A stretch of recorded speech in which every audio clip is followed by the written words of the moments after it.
and revise and extend my remarks. Without objection. I rise today to congratulate the Kapuscinski family for their hard work and dedication that has enabled 70 incredible years of business for Hewlett's on Lake George.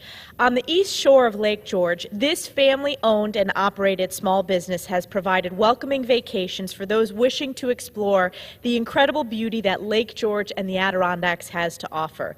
In 1953, George and Margaret Eichler purchased property in Hewlett's Landing, New York, after falling in love with the quiet oasis on Lake George. They wanted to share this quaint vacation spot with those who want to appreciate time with their families. There is nothing more important than family time together. I'm proud to recognize the hard work and dedication of 3 generations of the Kapuscinski family. Their contributions to Hewlett's Landing and the Lake George area have been instrumental in the lives of many. Their demonstrated entrepreneurial spirit is a trademark of upstate New York and the North Country. I look forward to witnessing 70 more years of their strong business in the Lake George region. On behalf of New York's 21st Congressional District, it is my honor to congratulate the Kapuscinski family for 70 years of successful operating Hewlett's on Lake George. Thank you, and I yield back. For what purpose does the gentleman from California seek recognition? Mr. Speaker, I ask for unanimous consent to address the House for 1 minute and to extend and revise my remarks. Without objection, the gentleman is recognized for 1 minute.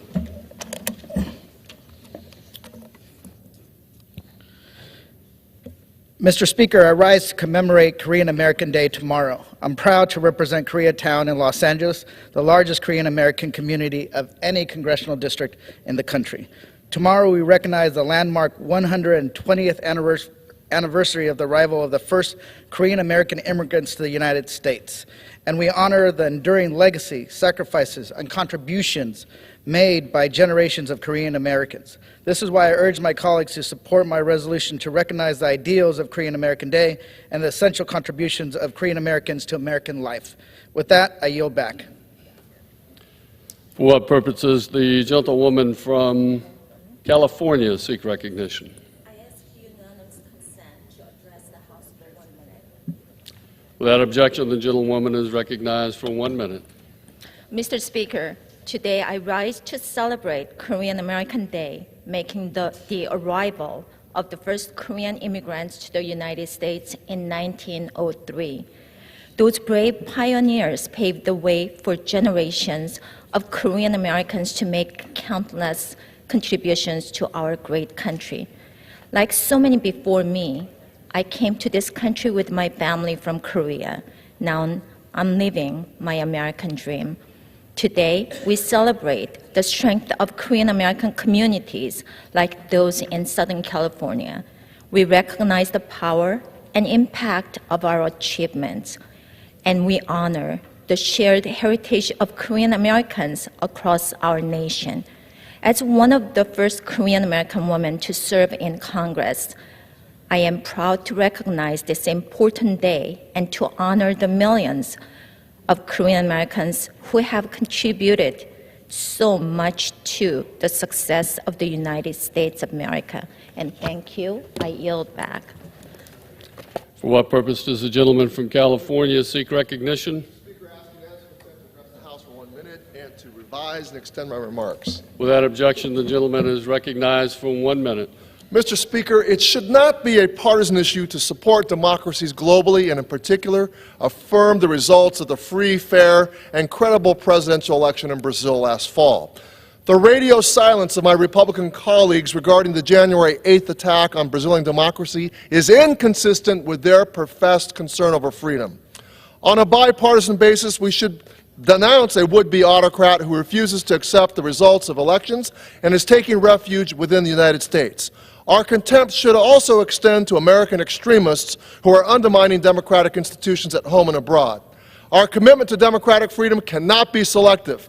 Fascism and communism are two sides of the same authoritarian coin. Standing up for democratic values is not just about standing up to the Chinese Communist Party, it's about condemning autocratic movements globally. We must defend democratic institutions here and everywhere, including any conspiracy undermining Brazilian democracy. Thank you, and I yield back. For what purpose does the gentleman from Pennsylvania seek recognition? Mr. Speaker, request unanimous consent to address the House for 1 minute and to revise and extend my remarks. Without objection, the gentleman is recognized for 1 minute. Thank you, Mr. Speaker. Mr. Speaker, I rise today to congratulate the Shingle House American Legion Post 530 in Potter County on its 100th anniversary. This Friday, January 13th, will be 100 years since its charter was enacted. In celebration of this monumental anniversary, Shingle House is hosting a week-long open house for the public.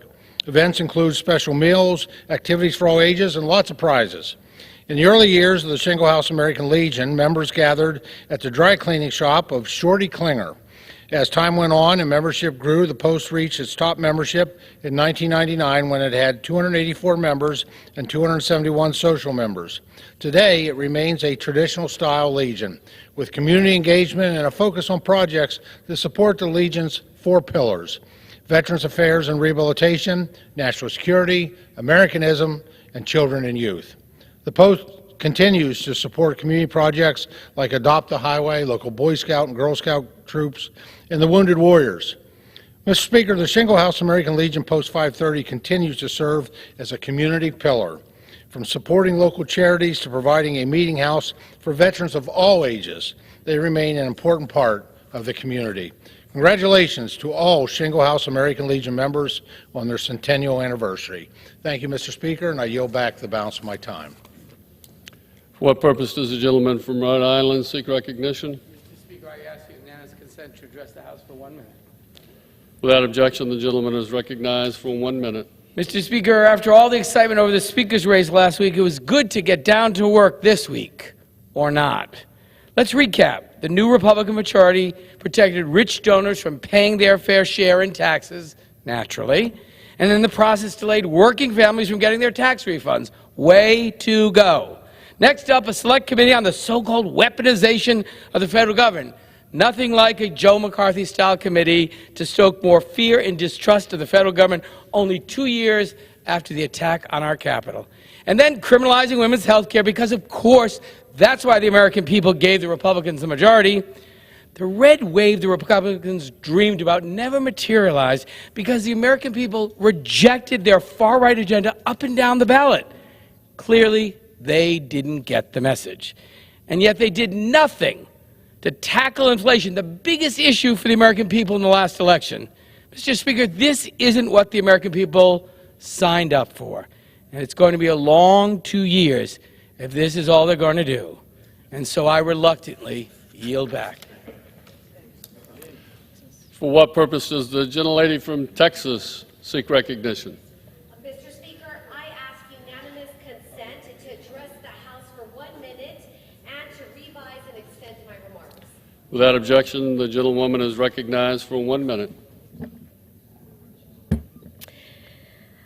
Mr. Speaker, it is my honor to stand here and celebrate the induction of Chief of Police Dr. Jonathan Flores from Alton, Texas, to the National Law Enforcement Officer Hall of Fame.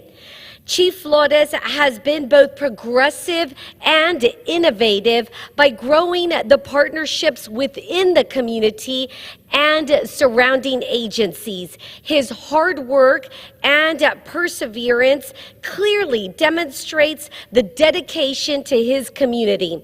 This monumentous occasion truly reflects his great impact to both as a law enforcement officer and chief.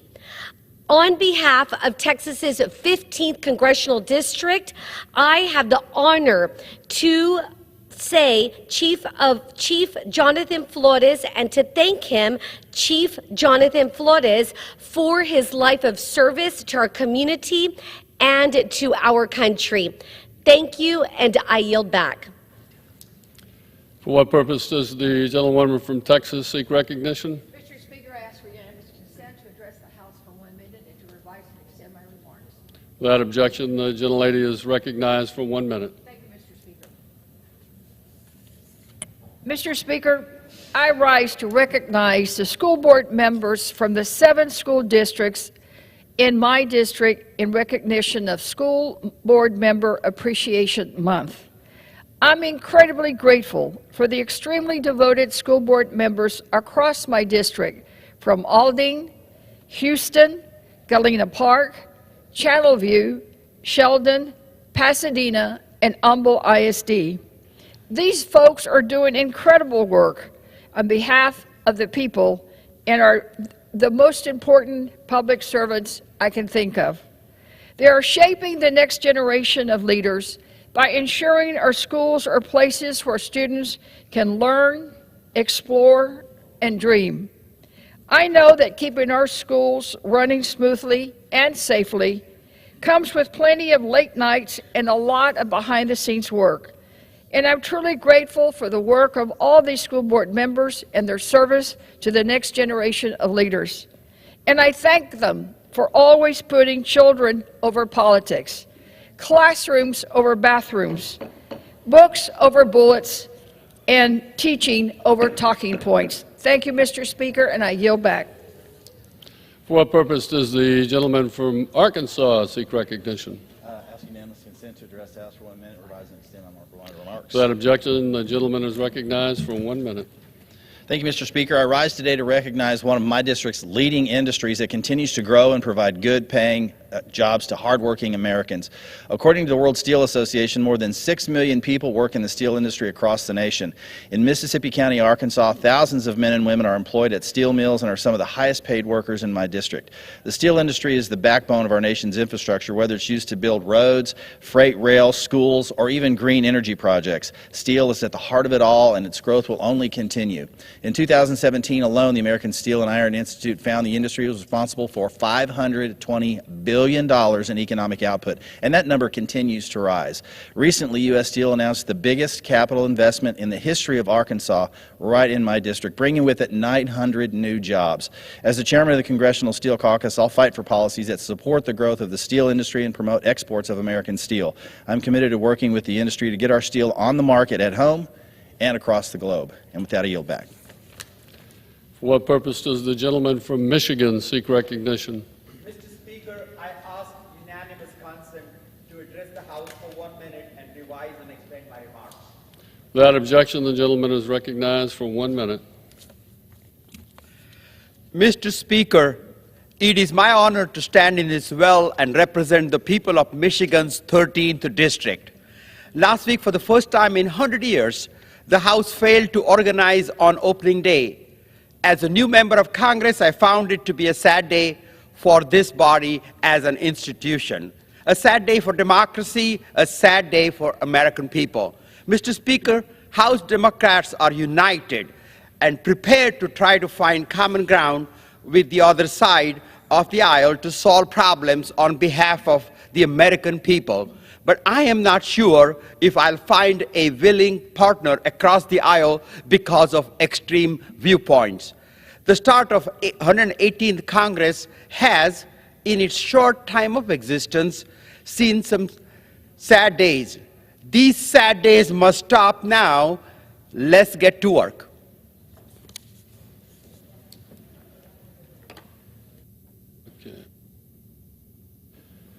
For what purpose does the gentlewoman from Washington, Mrs. Rogers, seek recognition? Mr. Speaker, pursuant to House Resolution 5, I call up the bill H.R. 22 and ask for its immediate consideration in the House. The clerk will report the title of the bill. H.R. 22, a bill to prohibit the Secretary of Energy from sending petroleum products from the Strategic Petroleum Reserve to China and for other purposes. Pursuant to House Resolution 5, the bill is considered read. The bill shall be debatable for 1 hour, equally divided and controlled by the Majority Leader and the Minority Leader, or their respective designees. The gentlewoman from Washington, Mrs. Rogers, and the gentleman from New Jersey, Mr. Pallone, each will control 30 minutes. The chair recognizes the gentlewoman from Washington, Mrs. Rogers. Thank you, Mr. Speaker. I ask unanimous consent that all members may have 5 legislative days to revise and extend their remarks on the legislation and to insert extraneous material on H.R. 22. Without objection. Mr. Speaker, I yield myself such time as I may consume. Mr. Speaker, I rise today in support of H.R. 22, the Protecting America's Strategic Petroleum Reserve from China Act. America is suffering through the worst energy crisis in decades.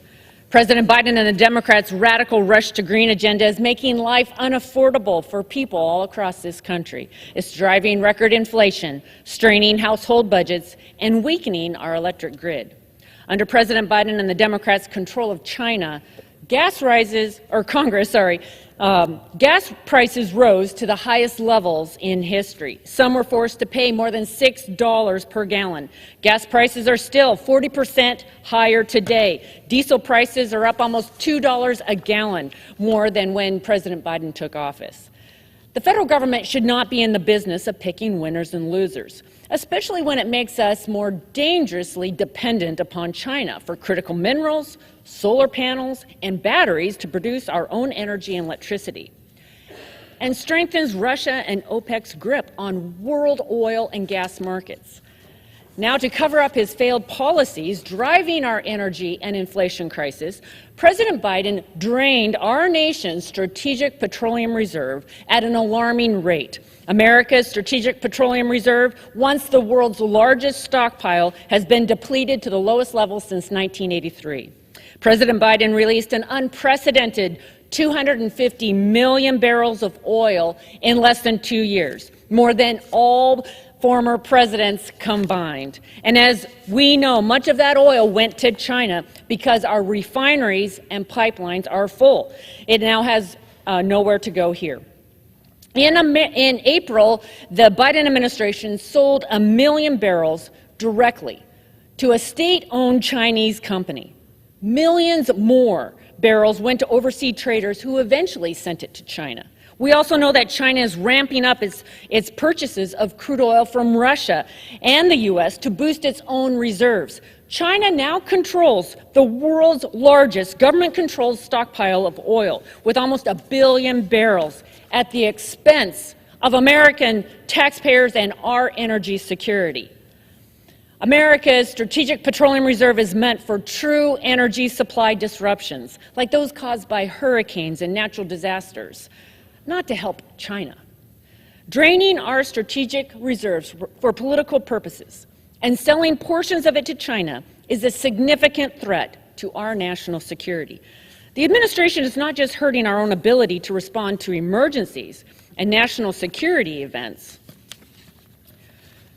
They are actively bolstering the oil reserves of our most dangerous geopolitical adversary, the Chinese Communist Party. This is unacceptable and it must stop. I urge my colleagues to support this bill and prohibit the sale and export of the Strategic Petroleum Reserve crude oil to China.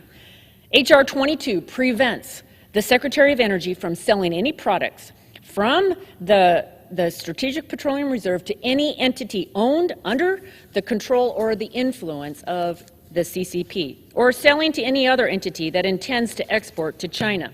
Enacting H.R. 22, preventing the Biden administration from wasting our strategic reserves, is the first step towards flipping the switch and unleashing American energy production.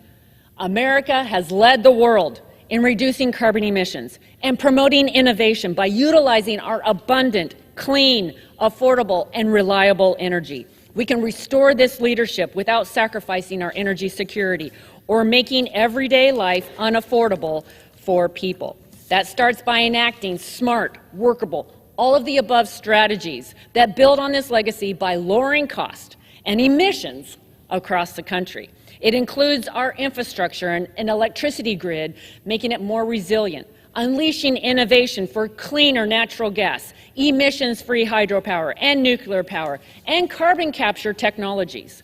Republicans support a level playing field with a balance of energy sources, but without handing the keys of our energy future over to the Chinese Communist Party. It's time to cut the red tape, expand energy production here at home, modernize our infrastructure, invest in new technologies, and create opportunities for jobs and economic development right here in the United States of America. I look forward to passage of this bill today, and I'm eager to get to work with my colleagues on additional solutions to make energy cleaner, more affordable, and more reliable for all Americans. I reserve the balance of my time.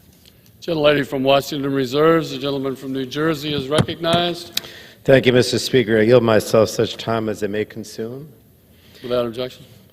Mr. Speaker, let me first begin by congratulating the gentlewoman from Washington State on her election as the chairman of the Energy, or chairwoman, I should say, of the Energy and Commerce Committee.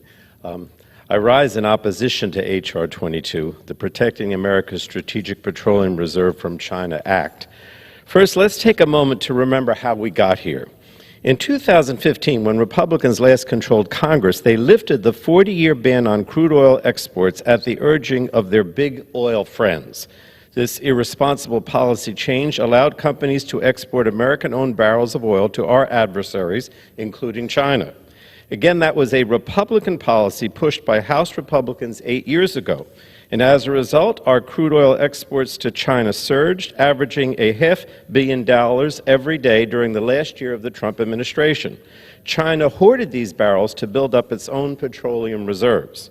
So back in 2015, I strongly opposed that Republican bill out of concern that it would harm our energy security and ultimately lead to increased prices at the pump for hardworking American families. And it turns out I was right. And now Republicans seem to be complaining about the very circumstances that they created, all to reward their big oil friends. Lifting the export ban damaged our economic security. Refineries across the country, including in my home state of New Jersey, have closed since the export ban was lifted, in no small part due to oil companies' desires to seek greater profits abroad rather than send their oil to refineries here at home. A GAO analysis in 2020 showed that domestic refineries suffered because of the export ban being lifted, a suffering that was then inflicted on the thousands of hardworking Americans whose jobs were destroyed. Now, if Republicans were serious about addressing this issue, they would have brought forward a bill that banned all exports of oil to crude oil to China. Spro barrels sold to Chinese firms represented only 2% of all the oil we sent to China last year. Only 2% from the Spro. If we truly want to address China using American oil to build its reserves, let's actually take a serious look at that rather than skirt around the issue because Republicans are scared of big oil's wrath. And why are Republicans only banning Spro sales to China? Representatives Hewlett and Bacon introduced a bill last Congress that prohibited Spro sales to Russia, North Korea, Iran, and any country under U.S. sanctions. That bill had 37 bipartisan co-sponsors. Are my Republican colleagues okay with exporting oil to Putin's Russia in the midst of a war on Ukraine? It also speaks volumes, Mr. Speaker, that this is their first energy priority after regaining the House majority. Over the last 2 years, Democrats passed the most significant climate law in our nation's history. We also passed the bipartisan infrastructure law that will modernize our energy infrastructure.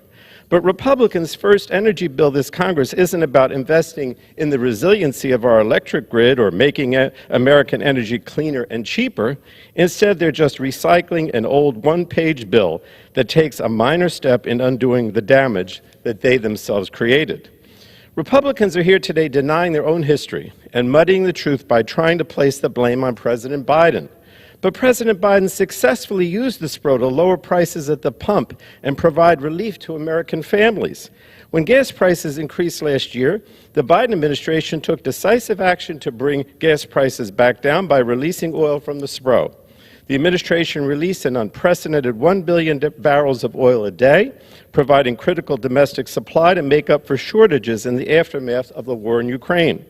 This was a common-sense strategy that worked, and thanks largely to President Biden's actions, gasoline prices have fallen an average of $1.90 per gallon nationwide since their peak in June. But one thing that this episode underscores is that fossil fuel prices are volatile. As long as we rely on gasoline and other fossil fuels to meet America's energy needs, our country's energy security and affordability remains at the whims of dictators like Putin on the other side of the world. While I agree, just like I did back in 2015, that we should not export U.S. crude oil to China, I want to stress that this bill could have been improved through bipartisan cooperation, regular order, and committee consideration. If Republicans hope to actually enact legislation, this is not a pathway to success. And I reserve the balance of my time, Mr. Speaker. Gentleman from New Jersey reserves. The gentlelady from Washington is recognized. Thank you, Mr. Speaker. I'm pleased to yield a minute to the gentleman, Leader on Energy, Dr. Burgess. Gentleman is recognized. And I thank the chairwoman for yielding, and I do want to speak in support of protecting America's Strategic Petroleum Reserve from China Act. Mr. Speaker, the Republican majority is wasting no time in making good on our commitment to the American people to reverse this reckless agenda that the Biden administration has followed. Republicans understand that energy policy is foundational to a thriving and dynamic national economy, and too long we've watched as Democrats' energy policy was kind of an experiment for their radical agenda, and unfortunately they hurt the American people in the process. Now, interestingly, in July of 2020, Senator Cornyn and I had a bill to allow filling the Strategic Petroleum Reserve while prices were at historic lows. It was blocked by the Democrats. They wouldn't even consider it. Now, today, we have an opportunity to protect America's resource, refill the Strategic Petroleum Reserve so it can be used as it was originally intended to protect our people at times of crisis. I thank the gentlelady. I'll yield back. Gentleman yields back. Gentlelady reserves. Gentleman from New Jersey is recognized. Mr. Speaker, I yield 3 minutes now to the gentlewoman from Florida, Ms. Castor, who chaired our Climate Action Special Committee in the last Congress. Gentlelady is recognized. Well, I thank Chairman Pallone for yielding the time. You know, America should not be exporting our crude oil exports to an adversary. And that was our national policy for 40 years until a Republican-controlled Congress authorized sending American crude oil abroad in 2015. China exploited that ill-advised policy change, and exports of American crude oil to China increased nearly 100-fold during the Trump administration to about 391 million barrels. Last year, in response to soaring gasoline prices caused by Putin's unprovoked attack on Ukraine, President Biden successfully used the Strategic Petroleum Reserve to lower prices at the pump and provide relief to American families. This was a common-sense strategy that worked. Gasoline prices have fallen an average of $1.90 per gallon nationwide since their peak last June. However, we cannot keep relying on the Strategic Petroleum Reserve to keep oil prices in check. That's why Democrats have focused on lowering cost and avoiding price spikes through the Inflation Reduction Act, because cleaner, cheaper energy is our future. It will lower costs, create good-paying jobs, and help us build safer, more resilient, and healthier communities. Plus, this bill is way too narrowly tailored. What we should be debating today is the far-sighted bill offered by my colleagues, Congresswoman Chrissy Houlihan and Congressman Don Bacon, a bipartisan bill that would completely ban all crude oil exports to China. That is a much stronger bill. It would ban, in addition to China, it would ban crude oil exports to all of our adversaries, including Iran, North Korea. But in the end, America's future is in clean energy. That's how we're going to lower the cost of energy for American families, provide good-paying jobs, and make sure that we provide a livable planet to our kids and future generations. I appreciate the gentleman, and I congratulate Ms. McMorris-Rogers for taking the gavel of the Energy and Commerce Committee and look forward to working with her in the 118th Congress. I yield back my time. Gentlelady yields back. According to Russia, North Korea, Gentleman from New Jersey reserve. President Biden wants to import from. Yeah, Russia. Did I say that? North Korea is not so much an education. Gentlelady from Thank you, Washington. Mr. Speaker. The lady suggested that we should be banning exports to Russia, North Korea, and Iran. I might just note that President Biden has actually wanted to import from Russia and Iran. Pleased to yield to the gentleman from Ohio, Mr. Latta, 2 minutes. Thank you very much. Mr. Speaker, I rise in support of the Protecting America's Strategic Petroleum Reserve from China Act, legislation offered by my good friend, the gentlelady from Washington State, and the chair of the Energy and Commerce Committee. Over the first 2 years of the Biden administration, we have seen an unprecedented level of hostility toward America's energy producers. The administration has made every effort to undermine, avoid, and restrict oil and gas production in North America, while at the same time moving to drain our strategic reserves in an attempt to offset the price increases caused by the President's own policies. Playing politics with the Strategic Petroleum Reserve has resulted in the lowest level it has been in decades. If this wasn't alarming enough, just wait until you hear who has benefited from our reserves being drained, the Chinese Communist Party. As part of this administration's Strategic Petroleum Reserve, sales, a little under 1 million barrels, were bought by Unipec, a Chinese petrochemical corporation.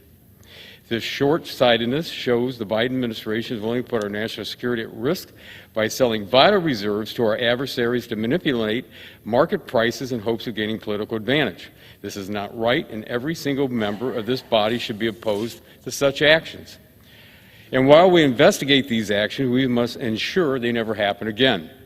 That is why I'm proud to be an original co-sponsor to Protecting America's Strategic Petroleum Reserve from China Act. This bill would prevent the Secretary of Energy from selling any products from the Strategic Petroleum Reserve to any entity owned or under the control or influence of the Chinese Communist Party or to any other entity that intends to export products to China. I urge my colleagues to support this important legislation, and I yield back the balance of my time. Gentleman yields back. Gentlelady reserves. Gentleman from New Jersey is recognized. Mr. Speaker, I yield 3 minutes now to the gentleman from California, member of our committee and a leader on environmental issues, Mr. Peters. Gentleman is recognized.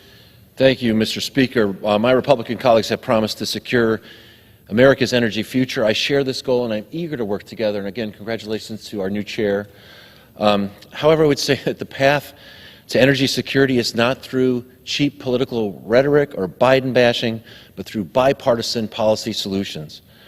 We all agree that oil from the Strategic Petroleum Reserve should not be sold to our adversaries, and to prevent this, Representatives Chrissy Houlihan of Pennsylvania and Don Bacon of Nebraska introduced the bipartisan Banning Oil Exports to Foreign Adversaries Act last July and reintroduced it yesterday with 34 Democratic and 7 Republican co-sponsors.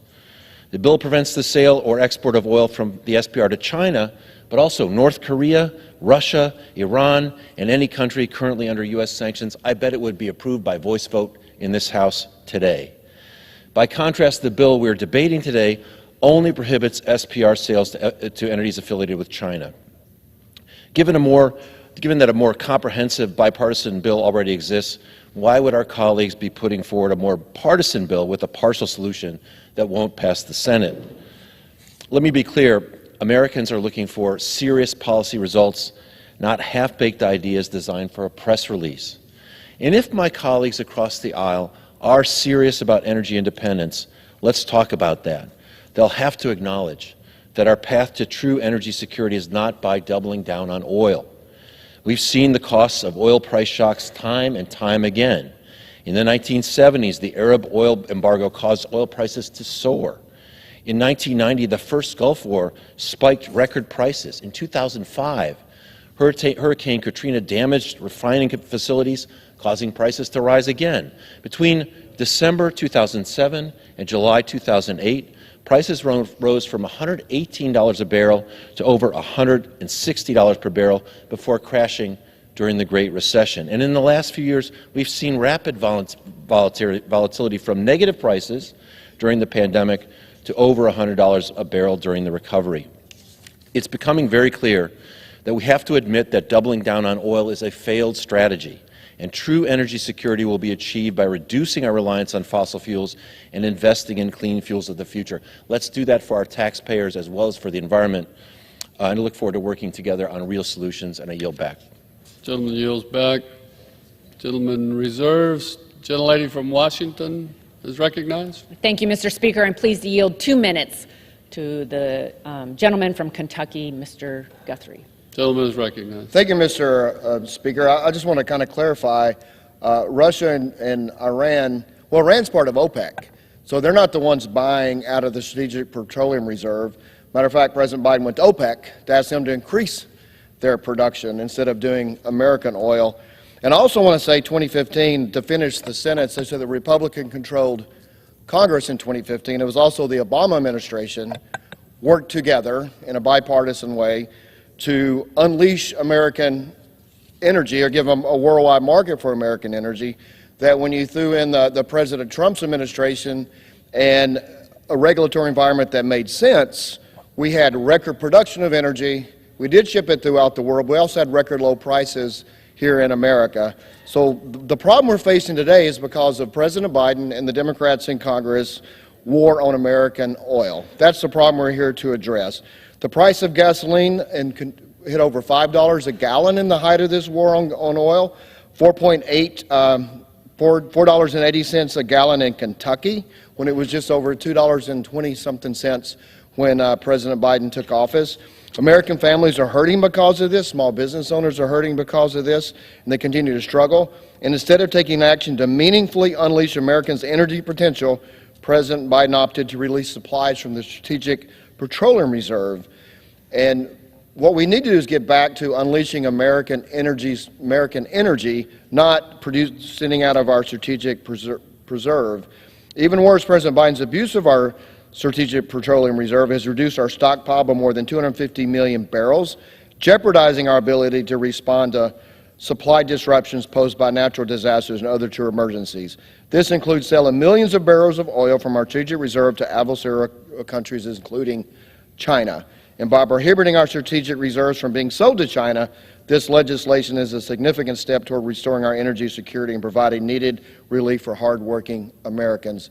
We have the energy, we have the ability to produce, and we need to move forward, and we need to ban Spro from going to China, and we need to move forward on American energy, and I yield back. Gentleman yields back. Lady from Washington reserves. Gentleman from New Jersey is recognized. Mr. Speaker, I yield a minute and a half to the gentleman from California, Mr. Sherman. Gentleman is recognized. What political nonsense this bill is. It allows an American oil company to buy oil from the Spro on Monday and sell it to China on Tuesday, which means it's fine for them to see Spro oil going to China as long as an American oil company makes a little money out of it. And, of course, as the ranking member points out, it allows all the other oil in the country, 98% of it, of our exports to China, to go to China unchecked. If we were serious about lowering prices for the American consumer, we'd look at what the Republicans did in 2015 when they ended our ban on exports and insisted that that be added to the spending bill or they'd shut down the government. I had a bill introduced last month to ban American exports of oil when oil is selling for over $70 a barrel. And we need to ban the exports of natural gas when prices are too high for American consumers. Finally, this bill tries to attack the Biden administration use of the Spro to lower gas prices here, where it's been somewhat effective, and has made money for the United States Treasury. Let's legislate seriously to lower oil and natural gas prices for the American consumer, instead of simply insisting that if American Spro oil goes to China, an oil company has to be a middleman and make a little money off of it. I yield back. Gentleman yields back. Gentleman from New Jersey reserves. Thank you, Mr. Speaker. Just to correct the record, the language is very clear. If you look at subsection 2, such petroleum products will not be exported to the People's Republic of China. Pleased to yield 45 seconds. Gentleman from Florida, Mr. Bilirakis. Thank you very Florida is much, Madam recognized. Chair. Congratulations on your chairmanship, and I look forward to working with you. I rise, Mr. Speaker, as this legislation, in support of this legislation. It's high time to stop the Biden administration from continuing to provide China with oil reserves from the Strategic Petroleum Reserve. Under the current administration, we have only seen a war against domestic energy production. As a band aid to cover up the consequences of Biden's policies, resulting in unprecedented high energy prices. It chooses to draw down the Strategic Petroleum Reserve a critical national security asset, drawing down these reserves to cover up failed policies is wrong. But doing it and then selling that oil to China, our chief adversary, is un-American, in my opinion. Thank you, and I yield back, Mr. Chairman. Gentleman yields back. Gentlelady reserves. Gentleman from New Jersey is recognized. Mr. Speaker, I yield 3 minutes now to the gentlewoman from Pennsylvania, Ms. Houlihan, who's been working on this issue for some time. Thank you very much. Gentlelady's And thank you so much, Mr. Speaker. Today, we have an opportunity in this Congress to close a loophole that has been open since 2015, a loophole that enables our adversaries to purchase oil from our U.S. strategic petroleum reserves. There is a bill, indeed, to close that harmful loophole, a bill that will strengthen our national security, a bill that will signal to our fiercest adversaries that we will not bend a knee to those who threaten the safety of our allies and our service members, both here and abroad. I'm not talking about the bill that my colleagues on the other side of the aisle have put forward today, but rather I'm talking about a bipartisan bill, my bipartisan bill, the Banning Oil Exports of Foreign Adversaries Act. We hear this phrase frequently in this chamber. It's that simple. So let's make this argument really simple, very, very simple. Our new majority has put forward a partisan bill that bans the sale of American oil from the Strategic Petroleum Reserve only to China. I have put forward a bipartisan bill with Representative Don Bacon and now with 44 others that would ban the sale not only to China, but also to North Korea, to Russia, to Iran, and to all other adversaries. It is modeled directly after similar and relevant legislation that I also introduced successfully in the NDAA regarding our critical minerals and rare earth element stockpiles. This bill, my bill, is stronger. It's bipartisan, and it has a chance in the Senate. This bill, the bill we're talking about today, is weaker. It's partisan, and it will unfortunately likely never see it pass the Senate's legislative graveyard. Mr. Speaker, it is very hard to hear my colleagues talk about returning to proper and regular order in the House, when in fact if this very bill followed proper order and went through committee, we would likely be voting on a different piece of legislation today. My Republican colleagues know my background. I'm one of the most bipartisan members of this body and proudly served in the military for 13 years. And I'm here today because we have a chance to put our national security above our party politics. I call upon my colleagues, all of them, to join me in good faith to support the bipartisan Banning Oil Exports to Foreign Adversaries Act. Let's send this legislation through the proper order, strengthen it, and work together to get it signed into law. I urge my colleagues to look at the facts and to show service members and veterans that we put their safety and their sacrifice ahead of political gamesmanship. And before I conclude, I do want to thank my dear colleague, Representative Pallone, for his leadership and for having included this bill, my bill, in the Buy Low and Sell High Act of last Congress. Thank you, and I yield back. Member from New Jersey reserves. Gentlelady from Washington is recognized. Thank you, Mr. Speaker. Pleased to yield 1 minute to the gentleman from Ohio, Mr. Johnson. Gentleman from Ohio is recognized. Mr. Speaker, today I rise in support of H.R. 22, led by our Energy and Commerce Committee Chairwoman Kathy McMorris Rogers. Earlier this week, it was reported that after President Biden drained over 200 million barrels out of America's strategic petroleum reserve, his Department of Energy is now rejecting multiple bids to refill it, saying that oil is too expensive. I mean, this is hard to believe. This administration, who has put a stranglehold on domestic production by canceling pipelines, reducing drilling, halting leases, and proposing burdensome regulations, they're now telling the American taxpayer, sorry, we depleted your national reserves, sold some of it to China, and now we won't refill it because it's too expensive. Aren't they the ones making oil more expensive? It's as if President Biden thinks the SPR is his strategic political reserve to be used as a Band-Aid for his failed energy policies. This legislation is a needed course correction in our national energy strategy, and I urge my colleagues to support it, and I yield back. Gentleman yields back. Gentlelady reserves. Gentleman from New Jersey is recognized. Mr. Speaker, I yield now 1.5 minutes to the gentleman from Illinois, Mr. Kastner, who is a leader on energy issues. Gentleman is recognized. Thank you to my friend from New Jersey. I rise to address a drafting error in this bill. The stated goal of H.R. 22 is to prevent aid to China and lower U.S. energy costs. As written, it's going to have the opposite effect. Let's run the math. In 2022, the SPR released about 210 million barrels of oil. Most of that was consumed domestically. A small fraction was exported, and a smaller fraction may have gone to China. During the same period, domestic oil producers exported more than 10 times that volume, so roughly 100 times the volume that was exported from that portion of our SPR that happens to be above ground.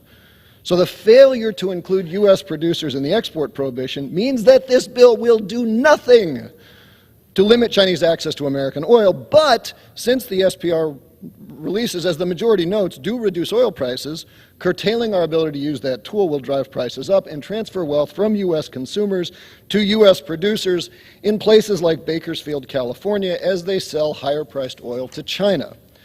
Now, I cannot imagine that the Speaker intended to enrich his neighbors so that they could profit from Chinese oil sales, so I would encourage him to vote no.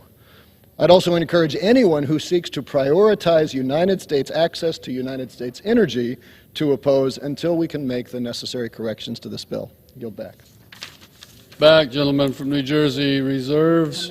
Gentlelady from Washington is recognized. Thank you, Mr. Speaker. I'm pleased to yield half a minute to Dr. Bouchon, gentleman from Indiana. Thank you, Mr. Speaker. I rise to speak in favor of the Protecting America's Strategic Petroleum Reserve from China Act. Under the Biden administration, we've seen a continuous assault on American energy that has killed jobs, increased our dependency on foreign energy sources, and caused energy costs to soar. In an attempt to lower energy prices, the administration has sold millions of barrels of petroleum from our strategic reserve, depleting our own supply and helping China to build the world's largest crude oil reserve. This must stop. I call on all my colleagues to join me in voting for this legislation to stop the Secretary of Energy from selling any more petroleum products from the Strategic Petroleum Reserve to China. I yield back the balance of my time. Gentleman yields back. Gentlelady reserves. Gentleman from New Jersey is recognized. Mr. Speaker, I yield 2 minutes to the gentleman from Rhode Island, Mr. Cicilline. Gentleman is recognized. I thank the gentleman for yielding. I rise today to oppose H.R. 22, the Protecting America's Strategic Petroleum Reserve from China Act. Let's get one thing straight. The reason we're here today considering this bill is because Republicans in Congress voted in 2015 to repeal a 40-year ban on the export of crude oil, including to our foreign adversaries. Despite this being a problem of their own making, my colleagues on the other side of the aisle seem more interested in playing political games with our country's energy security than offering concrete, effective solutions for the American people. When Vladimir Putin's brutal invasion of Ukraine and big oil's unchecked corporate greed caused gas prices to spike last year, the Biden administration took decisive action to lower prices for working families by releasing oil from the Strategic Petroleum Reserve. Not only did this move help protect the wallets of my constituents and Americans all across this country, reports also indicate that our government returned a nearly $4 billion profit on these sales. So if my Republican colleagues would like to get serious about standing up to our adversaries, I'd be happy to consider such proposals. But I cannot support this piecemeal legislation drafted for the purpose of scoring cheap political points rather than actually solving the problem of high energy costs. I urge my colleagues to vote no, and I yield back the balance of my time. Gentleman yields back. The gentleman from New Jersey reserves. Gentlelady from Washington is recognized. Thank you, Mr. Speaker. I'm pleased to yield 1 minute to the gentleman from Georgia, Mr. Carter. Gentleman from Georgia is recognized. I thank the gentlelady for yielding. Mr. Speaker, I rise in support of H.R. 22 because there's nothing strategic about an empty strategic petroleum reserve. What's worse than not having a strategic reserve is selling it off to adversaries so they can build their own. That's exactly what's been happening over the past 2 years. While our SPR has been depleted in an attempt to cover up the failed energy policies of this administration, China is taking advantage by building up their own reserve. The worst part is that their buildup has come from the U.S. reserves. Let me repeat this. President Biden has sold our valuable strategic petroleum reserve to China, while Americans face the highest energy prices in a generation and a federal government that has failed to adequately address it by unleashing our own energy potential. And every barrel sold to China makes that decision even more damaging. I urge my colleagues to support H.R. 22 to prevent the administration from selling any SPR products to the CCP or related entities. Stop the attacks on American energy, Unleash it, make us energy independent. Thank you, and I yield back. Gentleman yields back. Gentlelady reserves. Gentleman from New Jersey is recognized. Mr. Speaker, I yield 3 minutes to the gentleman from California, Mr. Huffman. Gentleman from California is recognized. I thank the gentleman from New Jersey. And, Mr. Speaker, I rise to point out to my colleagues some context and facts that are totally missing from this debate. Exports of oil from the SPRO, regardless of destination, were not a problem before 2015. Many of us were here, and we remember exactly why that 40-year policy of the United States, a ban on crude oil exports, changed. It changed because that year, a Republican-controlled Congress insisted on lifting the export ban. And the Republicans in charge at that time refused to consider an amendment that was offered by our friend and former colleague, Representative Gene Green. That amendment would have required exporters to have a permit, finding that their export of crude oil was consistent with the national interest. Republicans did not create any restrictions on the destination of oil exported from our strategic reserves or any other source. If Republicans had not lifted that export ban, we would not have this problem.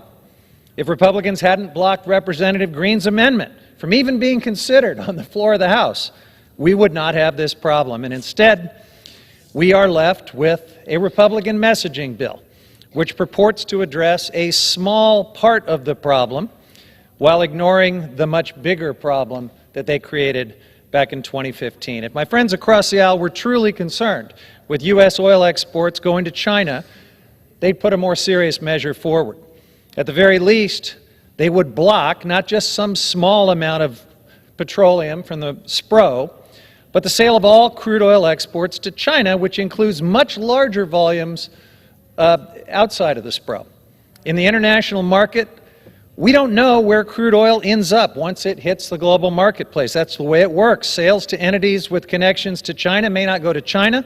Sales to entities with no connection to China may go straight to China. That's just how it works.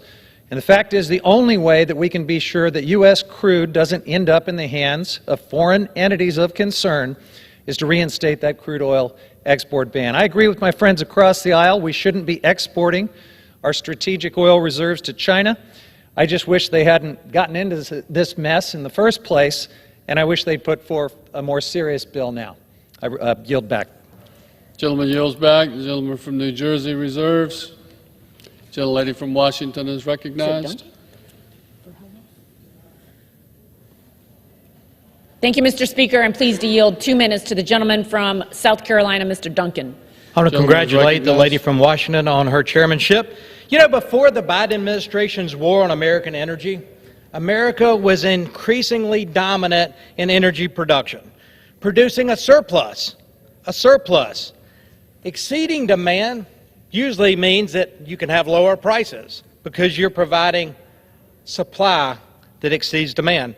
And then when we have more supply, we can export. We can export our allies at prices that actually compete with the OPEC cartel on the open market. That is what American energy dominance can do. But my colleagues on the other side of the aisle want to keep pushing green energy initiatives, wind and solar. And I think those are groovy technologies, but guess what? You cannot export renewable energy. You can't export oil and gas. To lower prices and increase stability for our friends in Europe, they're more reliant on Vladimir Putin for their energy. But you know what? For political purposes, President Biden sold off a strategic asset of this nation. He started dumping oil out of the SPOR, the Strategic Petroleum Reserve, put it out there so that China could buy it, and China did buy it. This was an American asset. You know what? This bill that prohibits that oil from being sold to China and other adversaries makes sense, but the Democrat talking points make none. With that, I yield back. Gentleman yields back. Gentlelady reserves. Gentleman from New Jersey is recognized. And Mr. Speaker, I yield 3 minutes now to the gentlewoman from Texas, a member of our committee, Ms. Fletcher. Gentlelady is recognized. Thank you, Mr. Speaker. Energy security is a key component of our national security. Our energy exports have a security impact around the world, as they do here at home. And that's why I'm disappointed this morning to hear many of my friends across the aisle criticizing and blaming President Biden for taking action to lower gas prices for American consumers and to weaken Russia's ability to fund its unconscionable and unjustified war that is unprovoked against Ukraine by selling oil from the Strategic Petroleum Reserve. The SPR is a critical foreign policy tool and energy security tool, and it has been for more than 40 years. The SPR was created for this precise purpose, for this moment that we are living in. And these recent sales, like every sale of crude in the U.S., are made on the open market to any entity wishing to purchase it. The effective utilization of the SPR has successfully lowered costs at the pump for Americans over the last year. In December, the Wall Street Journal reported that the U.S. government made roughly $4 billion in profits last year from the sale of crude oil out of the SPR. And this is an important point to remember because it is the direct work of this body. In 2015, the Energy and Commerce Committee under Republican leadership lifted the 40-year ban on crude oil exports. Now, I wasn't here at the time, but if I had been, I would have supported my Republican colleagues in that effort to acknowledge the global free market for the commodity and the importance of ensuring America's energy security and leadership. But it isn't right to complain now, for those who support free trade in oil and for those who voted for it then, to complain that the system worked as it was intended to. The oil from the SPR was put on the global market, which increased supply and brought prices down here at home. Some of the oil sold by design onto the global market made its way to China. This was not an unforeseen consequence. The then majority on the Energy and Commerce Committee explicitly rejected a proposal by a Democratic member of the committee at the time, Mr. Green from Houston, to license the export of crude oil the way we license LNG exports, which requires the Department of Energy to approve the sales. Requiring DOE approval on crude sales could have prevented the sales that are now of concern. That said, I appreciate that this is a step toward addressing those concerns, but I am also concerned that this alone is insufficient, and we need a more robust mechanism to address any sales of concern. Certainly, my colleagues on both sides of the aisle would be concerned about sales to North Korea or Iran or other adversaries. That's why in the last Congress, I supported my colleague from Pennsylvania, Chrissy Houlihan's bipartisan bill that would have closed the loophole to allow the sale or export of oil from the SPR to foreign adversaries. There's still work to do here, and I hope that moving forward, we can work together to craft smart energy policy that enhances our energy security and best serves the American people. Thank you, and I yield back. Gentlelady yields back. Gentleman from New Jersey reserves. Gentlelady from Washington is recognized. Thank you, Mr. Speaker. I'm pleased to yield 1 minute to the gentleman from Utah, member of the committee, Energy and Commerce, Mr. Curtis. Gentleman from Utah is recognized. Thank you. Mr. Speaker, I rise today in support of H.R. 22. This morning I've listened very carefully to my colleagues on the other side of the aisle talk about this bill, many of which I have great respect for their expertise in energy.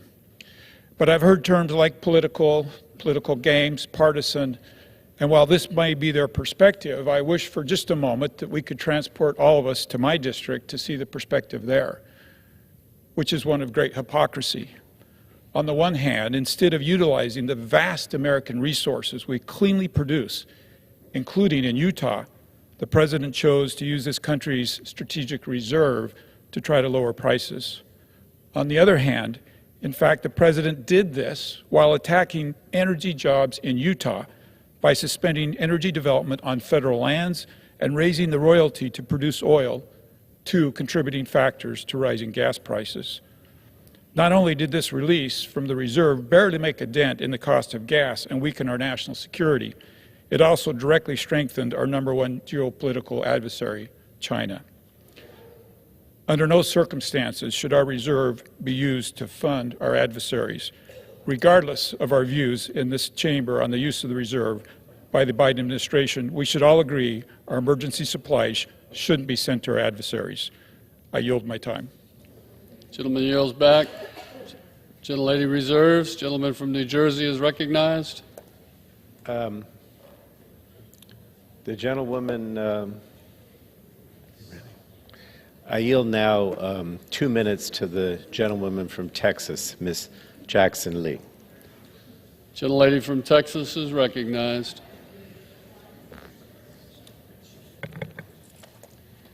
I thank the chairman very much for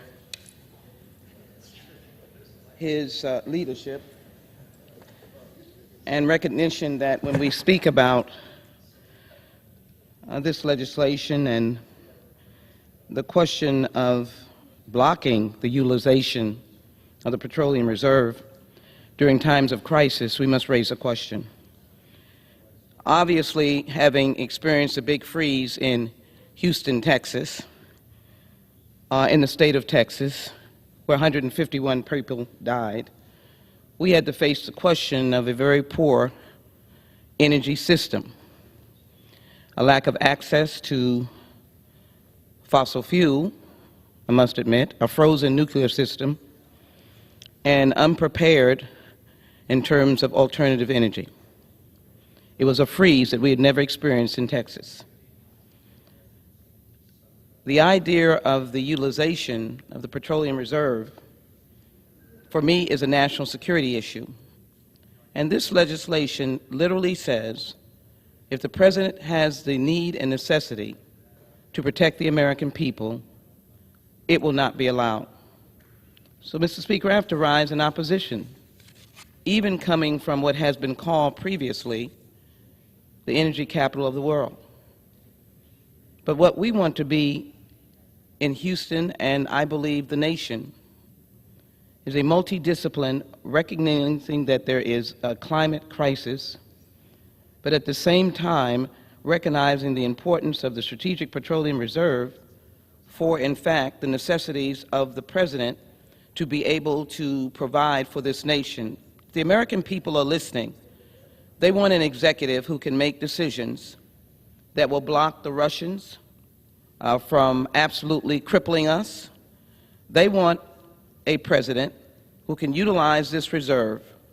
And so today I stand against this legislation because it baffles me as to how we can undermine the President of the United States in serving the American people and providing for energy relief when necessary. With that, I yield back. Gentlelady yields back. Gentleman reserves. Gentlelady from Washington is recognized. Thank you, Mr. Speaker. I'm pleased to yield 2 minutes to the lady from Arizona, member of the Committee, Energy and Commerce, Ms. Lesko. Gentlelady is recognized. Mr. Speaker, I rise in support of H.R. 22. This administration's war on American energy has sent energy costs through the roof.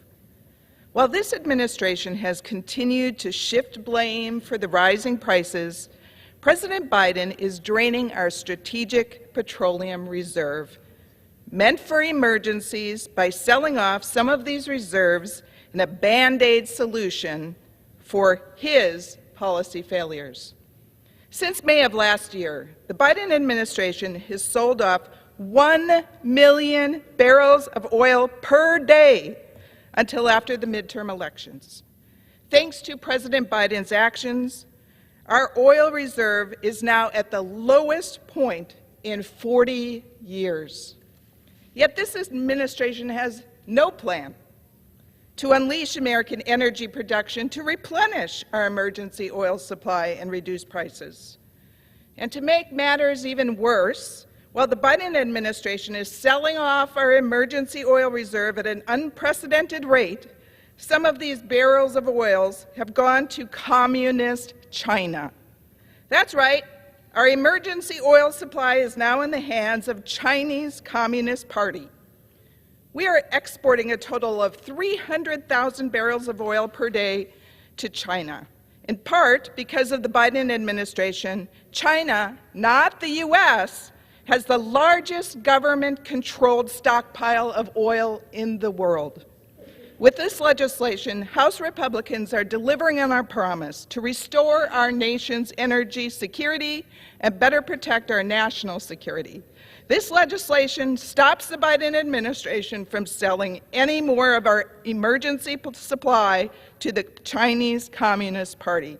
House Republicans will continue to stand up to China and stop the Biden administration from ceding our energy security to our enemies. I yield back. Bill's back. Gentlelady from Washington reserves. Gentleman from New Jersey is recognized. Mr. Speaker, may I inquire how much time remains on both sides? Gentleman from New Jersey has 5.5 minutes. And the other side? Gentlelady from Washington has 11.5 minutes. Well, then I'll reserve at this time. Gentleman from New Jersey reserves. Gentlelady from Washington is recognized. Thank you, Mr. Speaker. I'm pleased to yield a minute to the House Majority Leader, Mr. Scalise, also a longtime member of the House Energy and Commerce Committee. Gentleman is recognized. Thank you, Mr. Speaker, and thank the chair of the House Energy and Commerce Committee, my dear friend, Ms. McMorris-Rodgers, for yielding and for bringing this legislation, H.R. 22, to the floor, such an important piece of legislation to start standing up for America's national security. Because if you think about the Strategic Petroleum Reserve, just think of the first word in that name, strategic. It's there for America's national security. SPRO, as it's referred to, first of all, raiding SPRO, which President Biden has done over and over and over again, depleting 40% of our national security strategic reserve, not to move world oil prices. As you can see, Mr. Speaker, multiple times, starting in November of 2021, President Biden has raided SPRO because he's attacked American energy. As he attacked American energy, starting on his first day in office, the price of oil and gasoline at the pump subsequently has risen dramatically, crushing middle-class families. So he started feeling the heat. Now, his answer should have been reverse the failed policies that are dramatically increasing gas prices by crushing American energy. But no, that's not what President Biden did, because the extremists on the left don't want that. They won't allow him to do it. So then he turned to SPRO, and he said, well, maybe we can just try to trick the American people by raiding SPRO. So he did. And when he raided it, what happened? You got a sugar high for about a week, and boom, the price started going back up again. Because the world markets recognized President Biden has taken American energy off the market. We, by the way, Mr. Speaker, we are the only country in the world that can produce massive quantities of oil that is a free market country. The rest of the countries that have an abundant supply are cartels. OPEC, Russia, Iran, Venezuela, they want a high price. The only check and balance to high prices of oil is a free market producing America. And by the way, if you want to hide behind the Green New Deal and global warming and whatever other name they attach to it, climate change, they change the name every couple of years because the American people figure out that all it is an attack on American energy. And so the price keeps going up because we're shutting off the cleanest producing country in the world. You want to lower carbon emissions in the world? Produce more oil in America. It's not just about creating more jobs. It's not just about our national security, Mr. Speaker. It's about actually reducing global emissions. Because China, as this bill addresses, President Biden selling our strategic reserves to China, China's building about a coal plant a week, a new coal plant every week, dramatically increasing carbon emissions while President Biden shuts down American manufacturing and production, shuts down oil, which, by the way, we were reducing emissions during those times when we were producing energy. So again, over and over again, rated SPRO, rated SPRO, rated SPRO, the price kept going up. What went down is America's national security. And that's what we're getting to the heart of here. 40% of our reserves. Now, you've got two different ways to get energy. We can actually produce it. As the moniker right above the Speaker's rostrum says, let us develop our natural resources. We've got natural resources. We've got the best technology in the world. We can produce it cleaner than anybody else in the world. And so as long as we're producing energy, it actually can lower the cost. And so we don't just produce enough for ourselves because, by the way, if we weren't allowed to export energy, then you would see a decrease in production. You would see a decrease in exploration. It's like a farmer. If a farmer can only produce and sell in America, they're going to plant a lot less because they can't have access to world markets. You want to have access to world markets. But you want to also have a reserve in case, not in case you have a failed policy as is what we're seeing with President Biden. You want a reserve in case there's a natural disaster.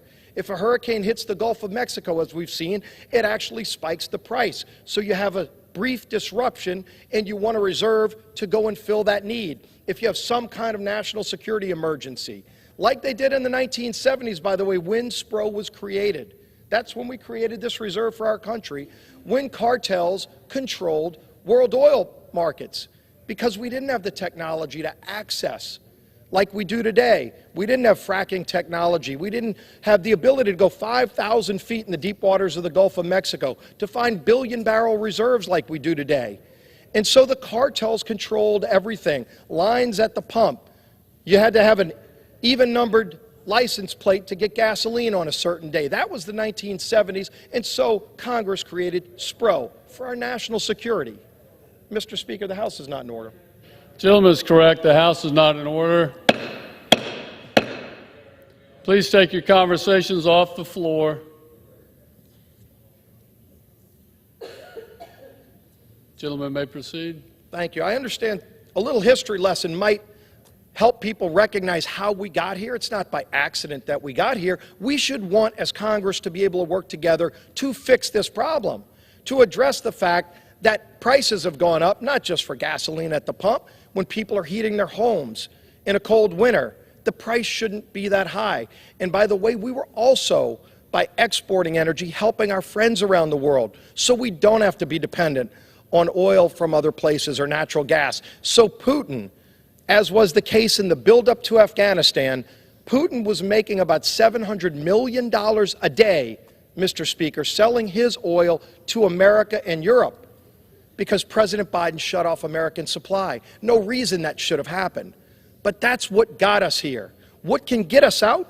First, let me remind you what else got us here, because they're trying to blame everybody else under the sun. It was Putin's fault. It's the oil company's fault.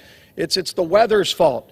It's President Biden's fault. Day one he started mountains of rules and regulations. These aren't laws passed by Congress, by the way. These are rules and regulations that have come out of the Biden administration just in the last 2 years, attacking American energy, not foreign countries. President Biden was okay with pipelines from Russia to Europe, but he said no on day one to a pipeline from Canada to America. So all of these actions had a cost. The cost is dramatic prices at the pump for hardworking families, crushing the lowest income families amongst us. What agencies, by the way, are represented here? Department of Energy went after American energy. Department of Energy Regulatory Commission. The Securities and Exchange Commission, through woke policies, going after American energy. The Department of Agriculture, yes, went after American energy in these rules and regs. The Council on Environmental Quality. The Department of State, that gets to the Keystone Pipeline. The Environmental Protection Agency, the Department of Justice, and yes, the Department of Interior, all represented right here in rules and regulations that crushed American energy, making us more dependent on foreign countries and leading to President Biden raiding our strategic petroleum reserve, 40%, making our country less safe. This foolishness has to end. We can solve this problem. Now, Ms. McMorris-Rodgers and her committee, they actually have real ideas about how to solve this problem. The good news is, Mr. Speaker, under this majority, we're going to be bringing bills through committee to the floor to fix this problem. Now, on the other side today, you hear them talking about this magic bill. They've got a bill. Boy, if we just killed this bill, because they want to keep selling our strategic reserves to China, 950,000 barrels already that President Biden has sold to China. But they've got some magic answer. My question would be, where was that magic answer 2 years ago, 2 months ago, 2 weeks ago when they were in the majority? They had the House, Senate, and White House, and just, I guess, in the last 2 weeks, they finally figured out the answer, because they surely didn't pass that to the president 2 weeks ago, 2 months ago, or 2 years ago. What they did do is they brought mountains and mountains of regulation to crush American energy. And then Biden gets on a plane, it called Air Force One. We've checked it. There are no solar panels on the wings of Air Force One. It actually uses jet fuel. And he flies to Saudi Arabia and begs Saudi princes to produce more energy because he shut down America's energy production. No leases, no pipelines, no permits. He's done all those things, and it led to higher prices. He didn't have to get on Air Force One and fly thousands of miles back and forth. Who knows what the carbon footprint of that is? I'd love to see the press dig into that because they love talking about carbon footprints for other things. He didn't have to get on Air Force One at all. He could have picked up the phone and called Port Fourchon in South Louisiana and said, will you produce more energy in America? Cleaner, more efficient, better jobs than anywhere else in the world. He didn't do that.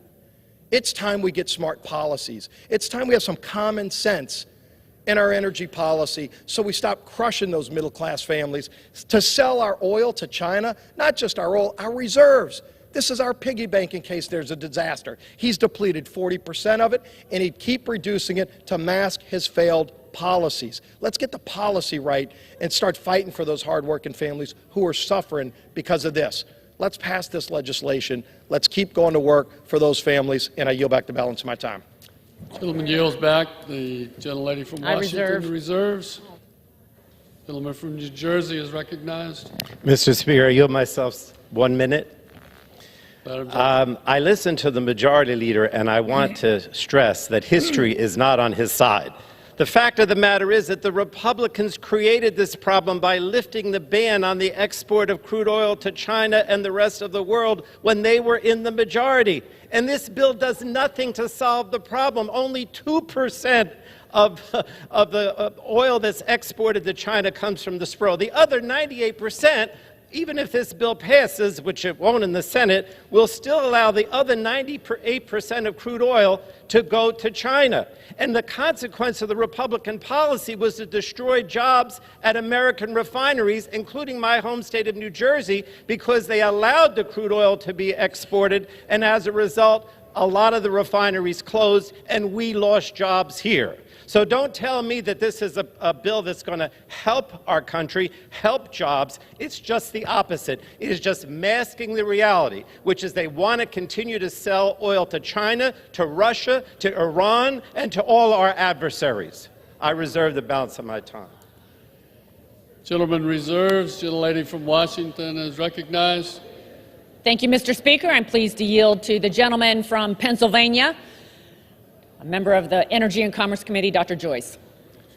I thank the gentlewoman for yielding, and I congratulate her on her historic leadership position. Gentlemen, we'll suspend. Gentlelady, how many minutes? 1.5 minutes, please. 1.5. Thank you. Again, I thank the gentlewoman for yielding, and I congratulate her for her historic leadership position. Mr. Speaker, our nation and our national security has always been tied to our ability to utilize the resources that we have right here in America to remain free. The energy resources that are underneath the feet of my constituents were vital to the production and fueling of the tanks, the planes, and the ships that gave Americans the advantages that we needed to win World War II. And now, the Chinese Communist Party threatens free nations with oppression. The Biden administration has allowed our strategic petroleum reserves to be sold to the Chinese companies for political purposes. Instead of approving new leasing permits, Biden delayed new drilling projects and canceled on day one the Keystone XL pipeline. Instead of incentivizing companies to use the resources that we have in Pennsylvania, Biden targeted American energy producers with new regulations that made natural gas and oil more expensive for American families. Selling away our strategic petroleum reserve for political gain has left our nation less safe and our economy less secure. 950,000 barrels of American strategic petroleum to the Chinese Communist Party? This boggles the American mind. It is time to refill our strategic reserves. It is time to stop risking our national security to score cheap political points. I urge all of my colleagues to vote yes on this important legislation.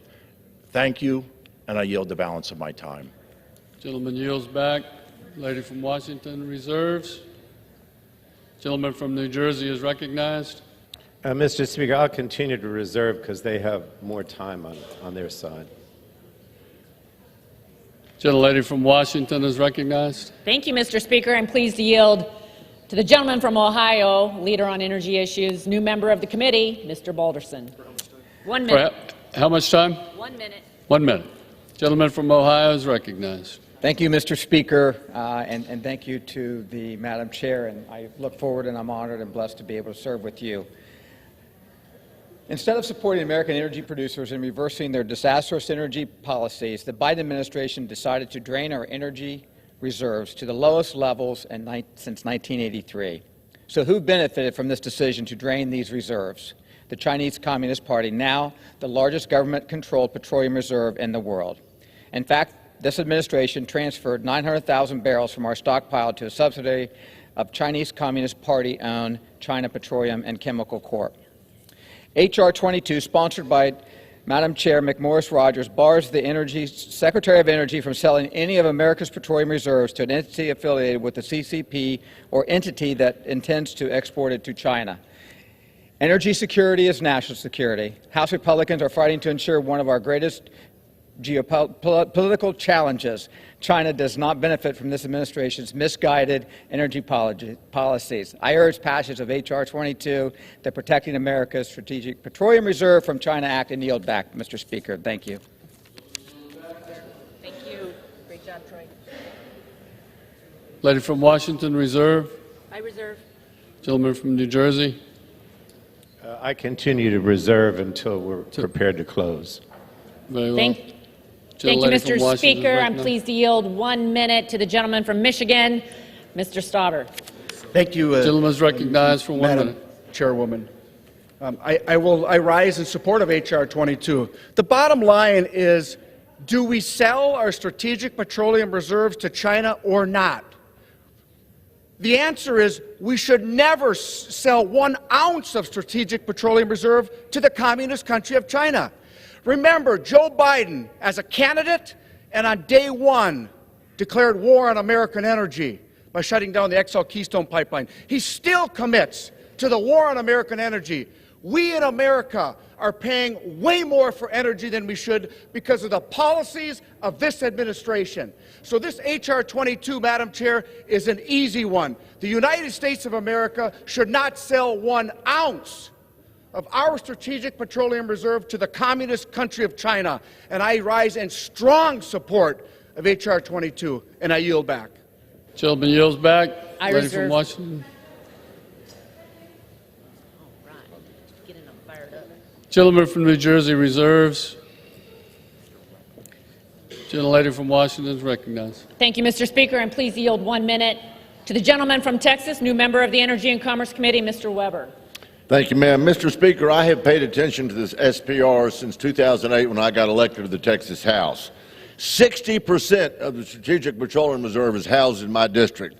I'm pleased to announce that the Independent Petroleum Association of America endorses this legislation put forth by House Republicans aimed at reining in the administration's misuse of the SPRO, or SPR as we call it. SPR was not intended to be used as a political play tool to bring down gasoline prices in election year. Next thing you know, the president will be giving away free college tuition. Oh, he did that too. Listen, this is only a Band-Aid on the overarching situation. The long-term solution is to enhance rather than hinder America's leadership in natural gas and oil production. Our true domestic natural gas and oil reserves, from production to pipelines and through the supply chain, are ready to work, and Republicans' legislations put them and our American allies at the forefront. Mr. Speaker, I yield back. Gentleman yields back. Gentleman from New Jersey is recognized. I yield myself 30 seconds, Mr. Speaker. It's certainly no surprise that the oil industry would support this bill, because this bill does absolutely nothing to prevent them from selling to China, to Russia, and all our adversaries. Only 2% of the oil that's sold to China comes from the SPRO. So they'll be able to continue to sell to whoever they please. I reserve the balance of my time. Gentleman reserves. Gentlelady from Washington is recognized. Thank you, Mr. Speaker. I'm pleased to yield 1 minute to the gentleman from New Jersey, Mr. Vandrew. 1.5 minutes to the gentleman from New Jersey. Thank you. Thank you, Chairwoman. We're very proud of you and look forward to working with you, and thank you for yielding. You guys got to be kidding me. Seriously. You were in control. You had the House. You had the Senate. You had the presidency. If you thought there were any good bills or good ideas to stop this, or bills that were better than anything we're putting forward, why didn't you do them? You had the control. You didn't need us for a whole lot of other things.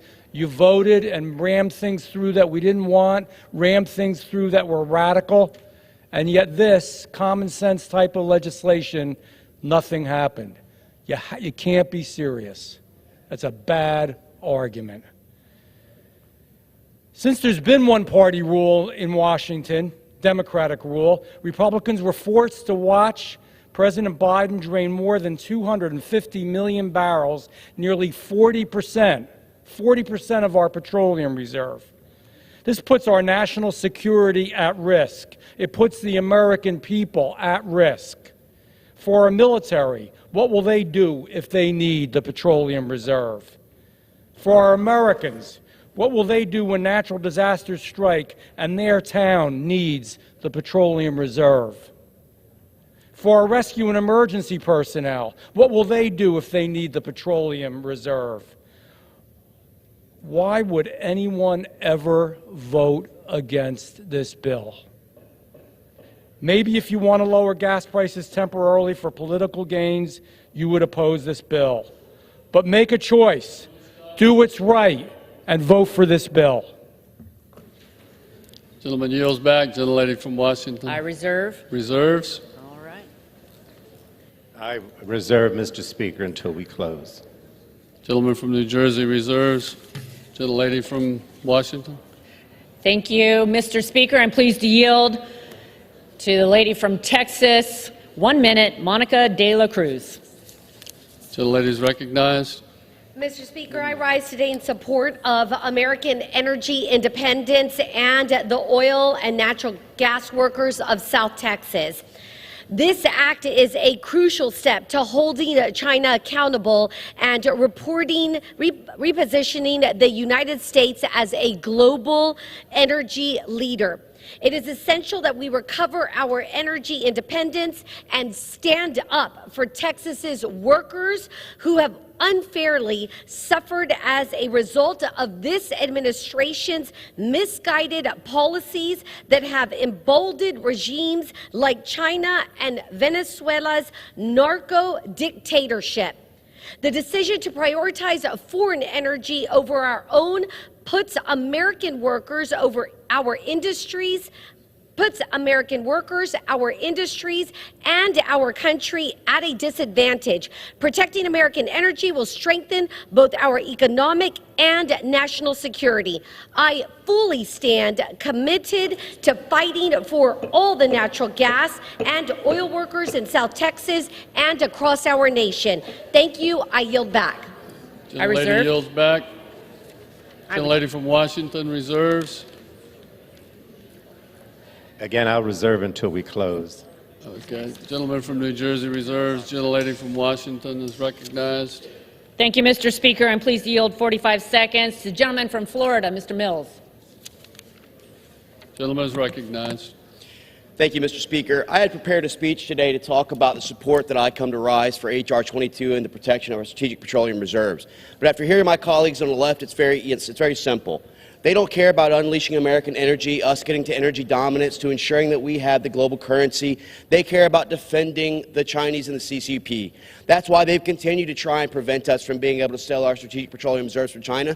That's why they tried to stop us from putting together a subcommittee that would have been a select subcommittee to go after the CCP and their malign activities. Mr. Speaker, it is very clear. They do not want to go to an America First agenda. They do not want to protect America. They do not want to unleash American energy for the American people to get our costs under control. They want to continue to protect the Communist China Party and the Chinese themselves.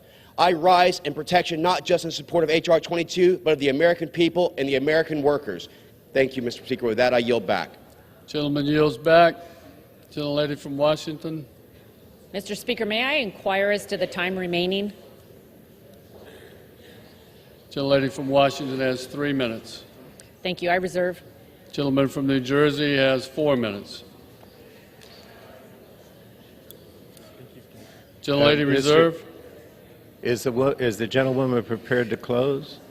Thank you, Mr. Speaker. I'm pleased to yield 30 seconds to the gentleman from Texas, Mr. Fallon.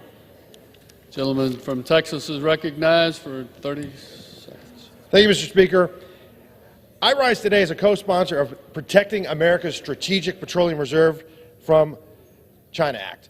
China should not be the beneficiary of the Biden administration's foolhardy abuse of the SPR. It was at 695 million barrels, and it goes down to 371. That's halved, while the Chinese Communist Party has in reserve nearly 8 billion. This is foolhardy. This is an excellent piece of legislation, and I urge swift passage. Let's put America first. I yield back.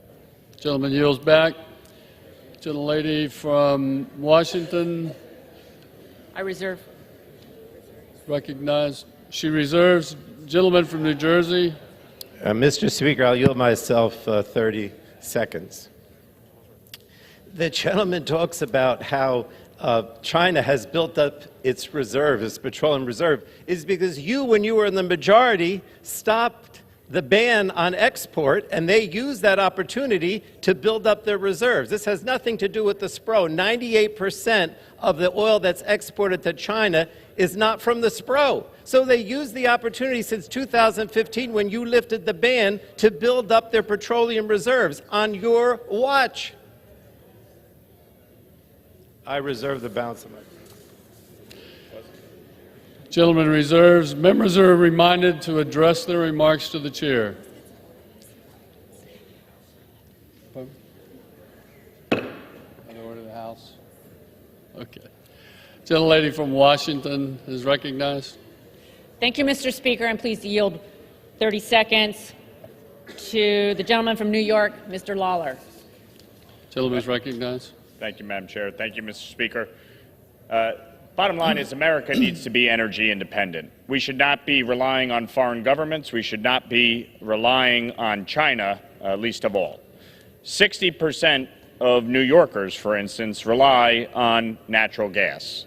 We need to expand our energy portfolio. We need to increase domestic production of energy. We need to protect our reserves. We should not be engaging in the type of behavior that the administration has with respect to China, and we should continue to do everything we can to reduce the cost of energy here in America and increase our production. That has to be the goal at all times. Thank you, Mr. Speaker. I yield back.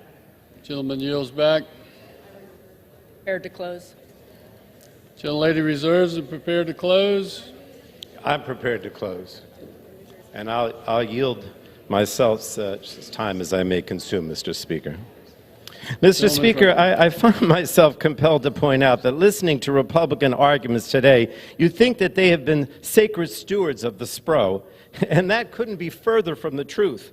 In fact, when Republicans had the majority in both the House and the Senate from 2015 to 2019, they passed 6 bills, none of which had anything to do with energy, that rated the SPRO for a total of over 260 million barrels of crude. Now the Republicans stand here criticizing President Biden's usage of the SPRO, and it's laughable. President Biden's usage of the SPRO has helped lower gas prices by nearly $1.80 per gallon since their peak. And while the Republicans want to pretend they're tough on China, it's really the opposite that's true. Last year, the Biden administration was forced to sell 20 million barrels from the SPRO under one of those laws that I mentioned earlier that passed a Republican-controlled Congress. The Republicans did include any restrictions, no restrictions or stipulations on that sale, and as a result, the administration was forced to sell to the highest bidders, including a firm owned by the People's Republic of China. Now, again, I'm going to stress in closing, the Republicans caused China to have a huge petroleum reserve by lifting the ban on crude oil in 2015 when they were in the majority. We would not have this problem. The House is not in order. Please take your conversations off the floor. Gentleman may resume. Thank you, Mr. Speaker. Prior to 2015, when the Republicans lifted the ban on exports of crude oil, we had that ban in place for 40 years, and then in 2015 they came in and they lifted the ban. So they caused this problem. And during the Trump administration, the amount of crude oil that was sold to China was unbelievable. As a result, the petroleum reserve, increased significantly in China. They took advantage of the situation. Now, if you really wanted to do something today, first of all, you'd say that the SPRO should not only be banned by selling oil from the SPRO to China, but you should say that you can't sell it to Russia, you can't sell it to Iran, you can't sell it to North Korea, you can't sell it to our adversaries, which is exactly what the gentlewoman from Pennsylvania, Ms. Houlihan's bill, does on a bipartisan basis. But even beyond that, you could simply say no crude oil should be sold at all, exported at all, or certainly not exported to our adversaries. And that's not what's happening here. So this is a problem that was created by the Republicans, and they pretend that they're doing something about it today, but in fact they are not. And the reason is because they're with the big oil, they're with the special interests that want to sell this crude oil, continue to sell it overseas, and they don't care that it goes to our adversaries. That's the bottom line. This bill is not going to accomplish anything. And so I would urge my colleagues to vote no on the legislation. And with that, I yield back the balance of my time. Gentleman yields back the balance of his time. Gentlelady from Washington is recognized to close.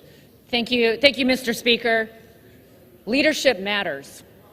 American leadership matters. You can't be a diplomatic power without being a military power. You can't be a military power without being an economic power. And you cannot be an economic power without energy.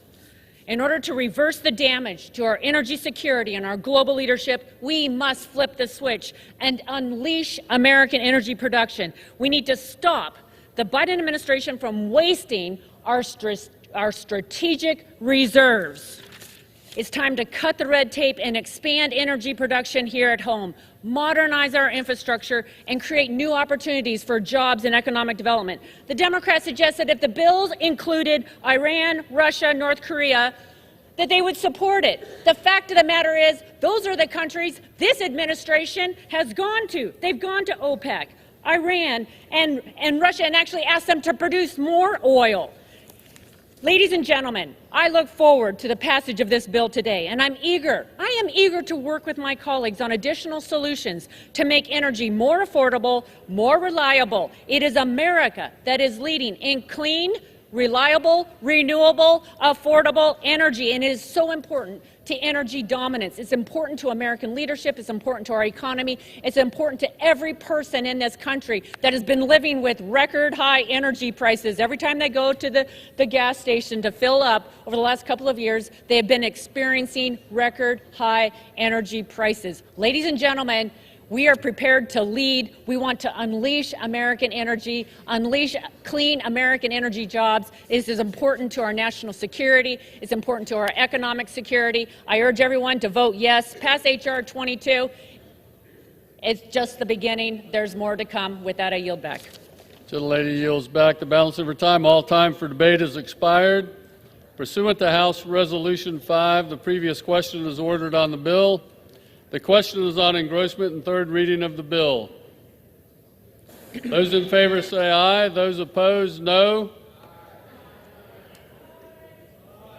The ayes have it. Third reading.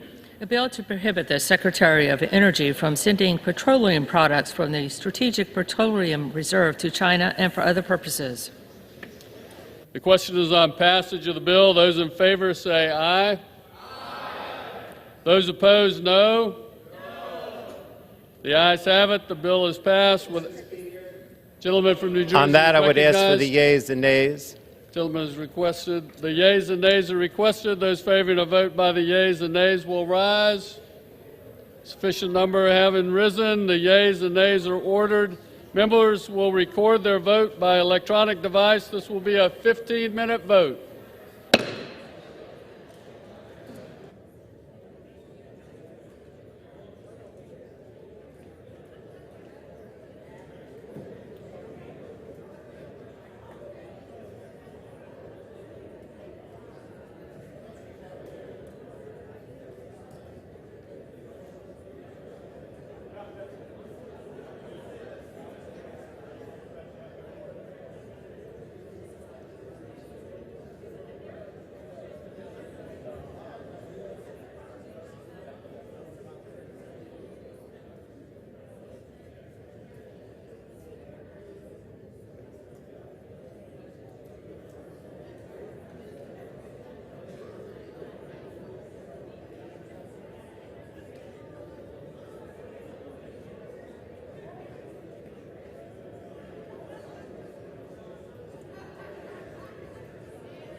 On this vote, the yeas are 331 and the nays are 97, with 0 answering present. The bill is passed. Without objection, a motion to reconsider is laid on the table.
Order. If members can take their conversations off the floor.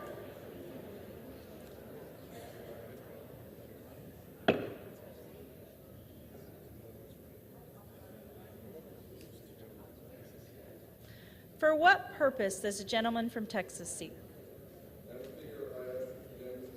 Out of order. Without objection, the House will be in order.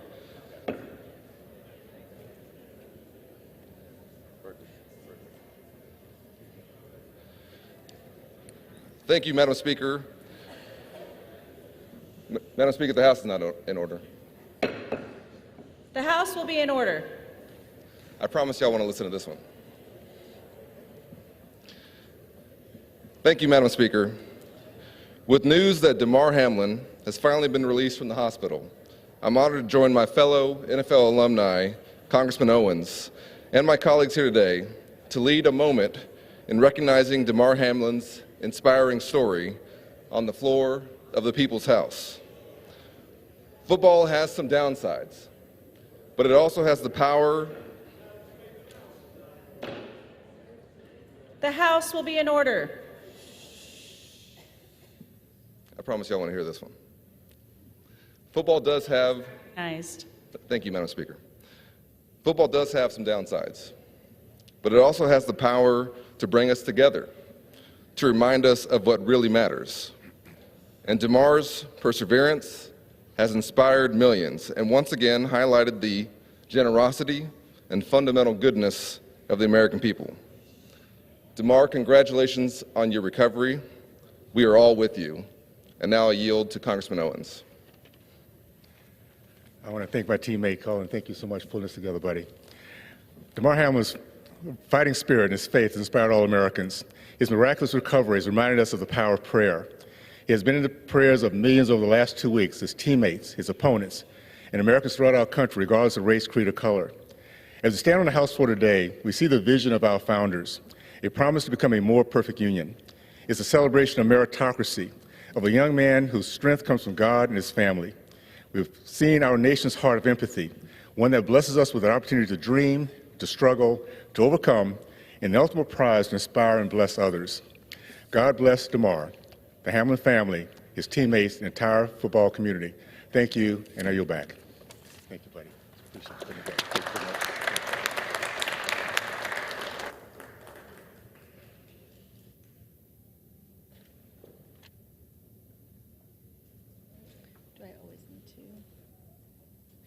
The chair will now entertain requests for 1-minute speeches. For what purpose does the gentlewoman from Georgia seek recognition? Madam Speaker, I ask unanimous consent to address the House for 1 minute and revise and extend my remarks. Without objection. Today, I congratulate my alma mater, the University of Georgia, on their dominating victory over the TCU Horned Frogs in Monday's national championship. Last year, the Bulldogs ended a 4-decade-long national championship drought. This year, they became the first team in the playoff era to win back-to-back titles. Coach Kirby Smart has built an incredible program with incredible players, several of which are from Georgia's 14th district. Ladd McConkey, a graduate of North Murray High School in Murray County, Georgia, has started as wide receiver for 2 seasons at UGA. During his time as a Bulldog, he has amassed over 1,300 total yards and 15 total touchdowns, 2 of which came on Monday night. Ladd is not the only outstanding player from Georgia 14. Tate Ratledge of Rome, Smile Mondon Jr. of Dallas, Cole Spear of Calhoun, C.J. Washington of Cedartown, Jonathan Washburn of Ringgold, and Cade Brock from Darlington School have all made our district proud. Go Dogs!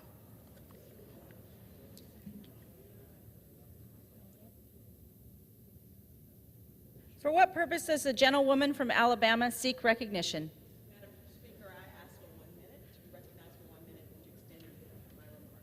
Without objection, the gentlewoman is recognized for 1 minute. Madam Speaker, I rise today to honor news anchor Sherry Jackson, who is celebrating her 25th anniversary today as a trusted voice of the CBS 42 family in Birmingham, Alabama. Sherry Jackson is an award-winning journalist who currently serves as a managing editor and a member of the CBS 42 investigative team. She hails from St. Louis, Missouri. Sherry made her home in Birmingham in 1998 and has blazed trails reporting on the critical issues affecting Birmingham and Central Alabama. Sherry's career has earned her praise and recognition, including Best News Anchor by the Alabama Broadcasters Association.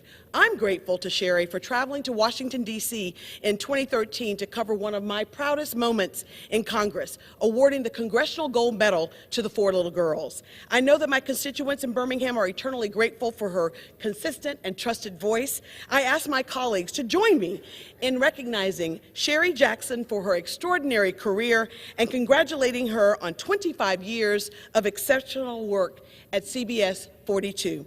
Thank you, and I yield back.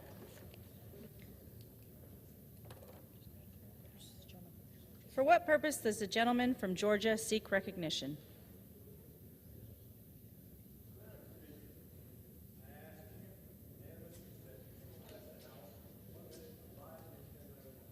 Without objection, the gentleman from Georgia is recognized for 1 minute. Thank you, Madam Speaker. I rise to this occasion to just appreciate my constituents, especially those who have immigrated from India. We have a very large portion of my community that's made up of almost 100,000 people who have immigrated directly from India. 1 out of every 5 doctors in my community is from India. They represent some of the best citizens we have in America, and we should make sure that we streamline the immigration process for those who have come here to obey the law, pay their taxes, and be the most creative and productive in society. Although they make up about 1% of American society, they pay about 6% of the taxes. They're amongst the top producers, and they do not cause problems. They follow laws. They don't have the problems that we see other people have when they come to the emergency room for overdoses and depression, anxiety, because they're the most productive, most family-oriented, and the best of what represents American citizens. God bless my Indian constituents, and I would look forward to meeting with the ambassador. And God bless Dr. Kulkarni as she finishes her appointment as Indian Consulate General to Atlanta. Thank you. I yield my... For what purpose does the gentleman from New Jersey seek recognition? Without objection, the gentleman from New Jersey is recognized for 1 minute.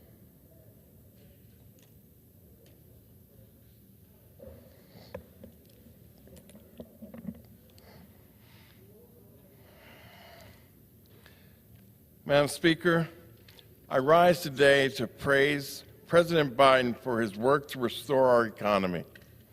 The COVID-19 pandemic caused economic issues that few experts could have predicted.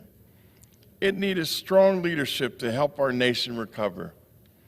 Thanks to President Biden's leadership, inflation has come down for 6 straight months. Gasoline prices are down almost $2 in a few months, and the cost of goods are falling nationwide. These actions are saving millions of dollars for hardworking American families across the country.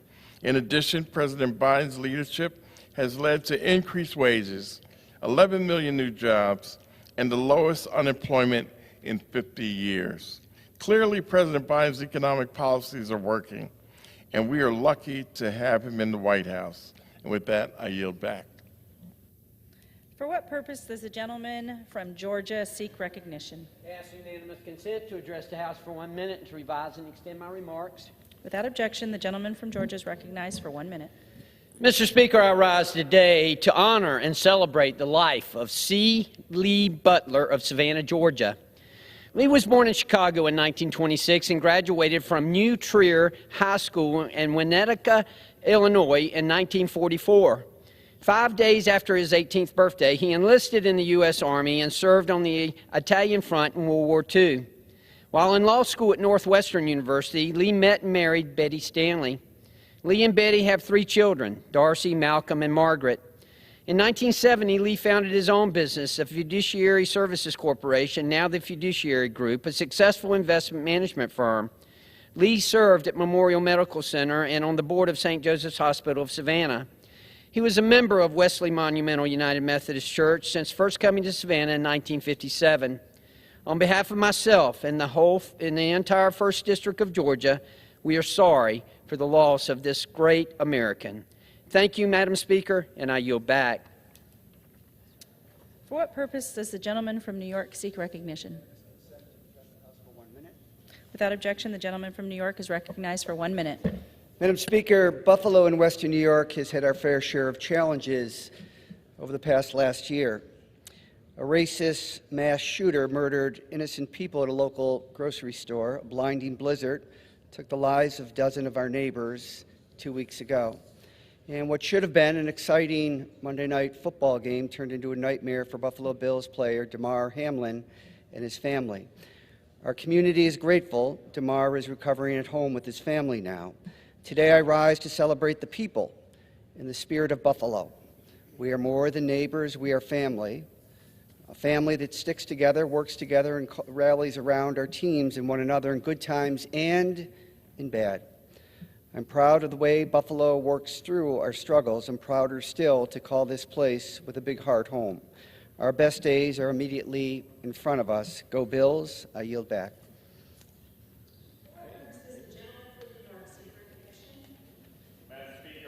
Unanimous consent to address the House for 1 minute and to revise and extend my remarks. Without objection, the gentleman from New York is recognized for 1 minute. Earlier this week, the Biden administration announced plans to ban gas stoves.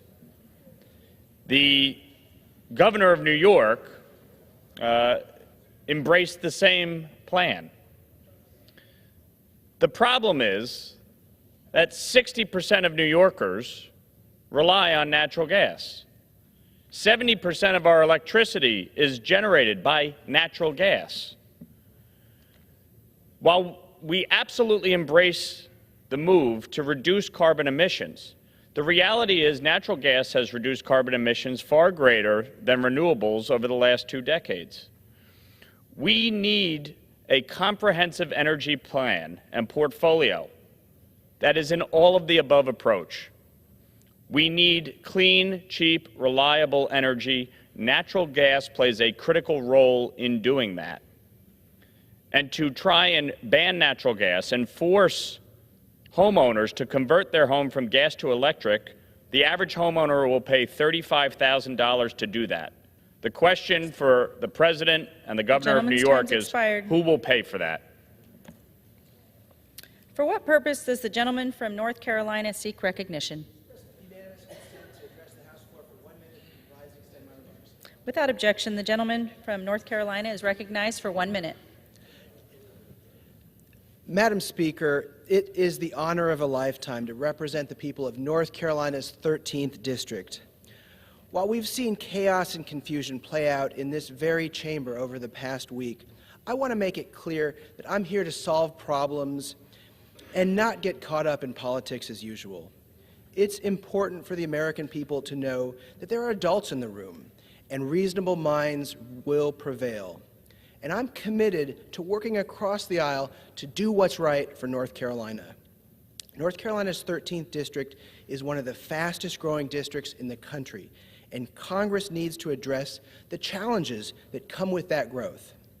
My constituents need their tax dollars to be used responsibly to improve roads and bridges. They need solutions that bring down the cost of housing and child care. And we need immigration reform that allows our economy to prosper. Madam Speaker, I support immigration reform that includes a pathway to citizenship for the undocumented immigrants known as the Dreamers, along with robust border security. From Apex to Goldsboro, my district has a diverse set of needs and priority, and the time for action is now. For what purpose does the gentleman from California seek recognition? Without objection, the gentleman from California is recognized for 1 minute. Thank you, Madam Speaker. On Monday, classified documents were discovered at President Biden's think tank in Washington, D.C. These documents were at least 6 years old, meaning that the President took them while he was Vice President and lacked the authority at the time to declassify them. Now, yesterday, a second batch of documents has been found. The timing of these discoveries were right after the November midterm elections, which is, I'm sure, coincidental. Knowing the history of the Biden family's shady dealing with China and others, this raises serious national security concerns. Mishandling classified information is a serious offense, yet the Democrats from Hillary Clinton to Joe Biden seem to get a pass. When Republicans are accused of doing far lesser issues, we get special prosecutions and political witch hunts for a long time. This breach of national security should be immediately investigated by Congress and the DOJ to determine the magnitude of this offense. If the DOJ wants to claim to be nonpartisan, it must start enforcing with equity across party lines. Who has seen these documents? Who has had access to them with the sloppy storage we saw at Pennsylvania or wherever else they are? This is a very dangerous precedent that's going on, and they need to be held accountable on that, the Vice President or the President. I yield back. Gentleman from California is recognized. It adjourned to meet at 11 a.m. tomorrow. Without objection, so ordered. For what purpose does the gentleman from New York seek recognition? Madam Speaker, I ask unanimous consent to address the House for 1 minute and advise them to send my remarks. Without objection, the gentleman from New York is recognized for 1 minute. Madam Speaker, the rent is too damn high. The rent is too damn high.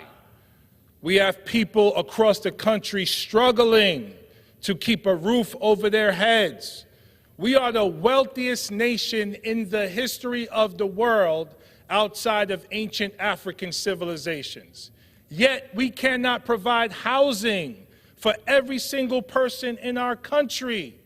We have CEOs making record profits. We have corporations making record profits. We have corporate landlords suppressing and oppressing and evicting tenants without just cause while continuing to raise the rent.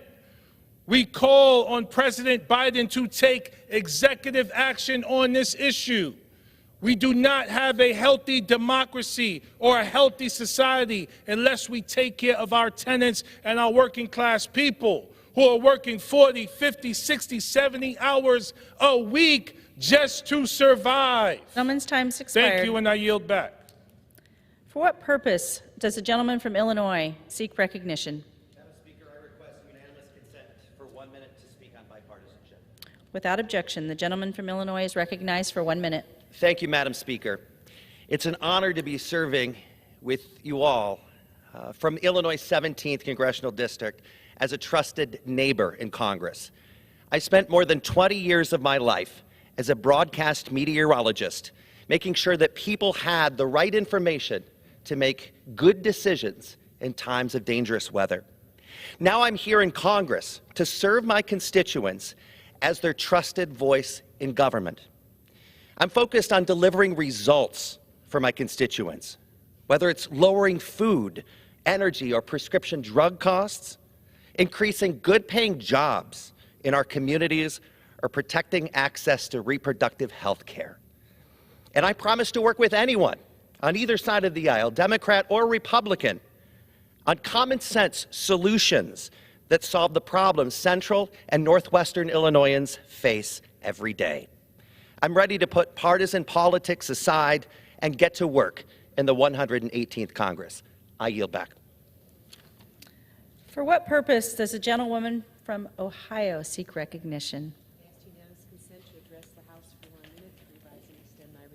Without objection, the gentlewoman from Ohio is recognized for 1 minute.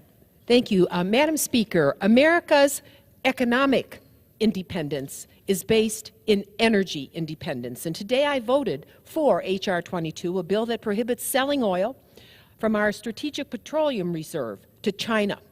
However, this bill does not go far enough. I was one of the members that saved the strategic petroleum reserve with my vote several years ago. We have to do more to prohibit the sale of oil to other tyrants who wage war on peaceful people and nations. In 2015, it was the Republican-controlled Congress that voted to begin exporting oil to all our biggest adversaries, Iran, North Korea, Russia, and China included. Well, how about that? Americans cannot be dependent on any foreign adversaries for our way of life. Now more than ever, it's time to ensure American energy independence in perpetuity. We protect our workers and our companies when we stand up to predatory adversaries. And then we must continue to keep advancing new energy technologies here at home, and I look forward to Republican support in doing so. So that's the recipe for American strength and liberty. Thank you. I yield back. For what purpose does the gentlewoman from Texas seek recognition? Without objection, the gentlewoman from Texas is recognized for 1 minute.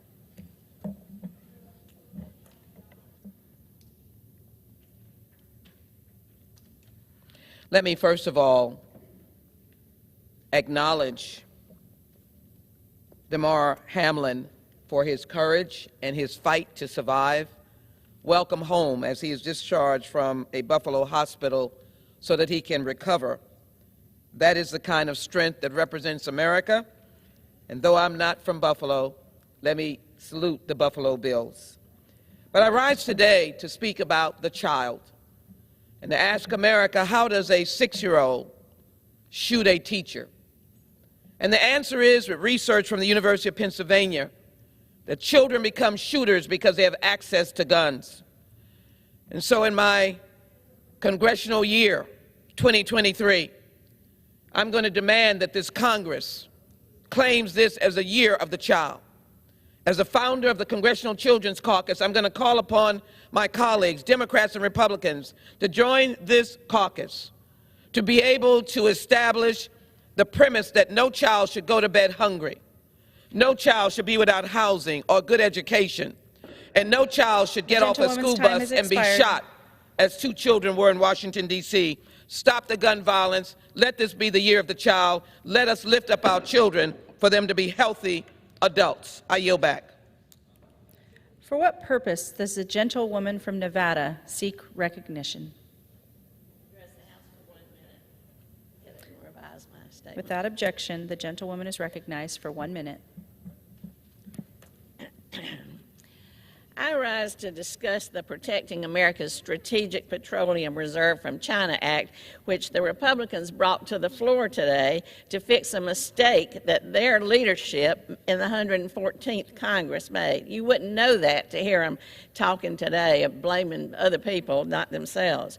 Back then, 235 Republicans voted to end our country's 40-year-long crude oil export ban.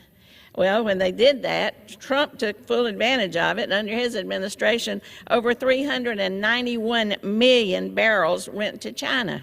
Now they want to rewrite history. Well, you can't rewrite history. The evidence is there.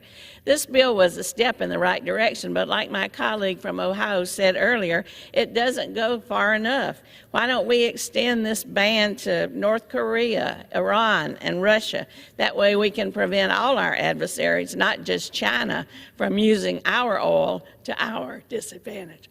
Excuse me. For what purpose does the gentlewoman from Colorado seek recognition? Madam Speaker, I request unanimous consent to address the House for 1 minute. Without objection, the gentlewoman is recognized for 1 minute. Thank you, Madam Speaker. I rise today to recognize 2 of my most important constituents in the milestones in the week to come. This Sunday, January 15th, marks the 12th anniversary with my husband, Ian Silveri. 12 years ago, I said yes to our first date, and it was the best decision I have made. I'm so grateful for your love and support all along the way. No matter how difficult our path, you have always been my rock and biggest cheerleader. I am thankful every day for the life that we have built together. Happy anniversary to my partner, best friend, and the dad to my most important constituent, my son Davis. January 19th is my son's 3rd birthday. Davis, you have been the greatest gift to both of our lives. It has been amazing to watch you grow and see you become the loving and empathetic little guy that you are. Nothing makes me happier and prouder than being your mom.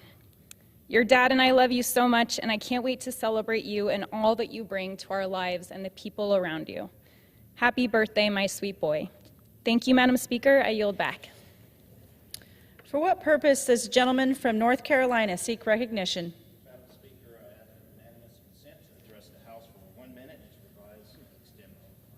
Without objection, the gentleman is recognized for 1 minute. Madam Speaker, I rise on behalf of Eastern North Carolina. Nearly 100,000 Eastern North Carolinians do not have access to affordable health care, placing them in a Medicaid coverage gap. Madam Speaker, more than a decade after the passage of the Affordable Care Act, 12 states have declined to expand coverage. This is simply unacceptable. That is why one of my first acts as a member of Congress includes co-sponsoring H.R. 31, the Cover Now Act. This bill, introduced by my good friend, Lord Doggett of Texas, is a critical piece of legislation that would allow local authorities to provide health benefits to residents of states that have not expanded Medicaid.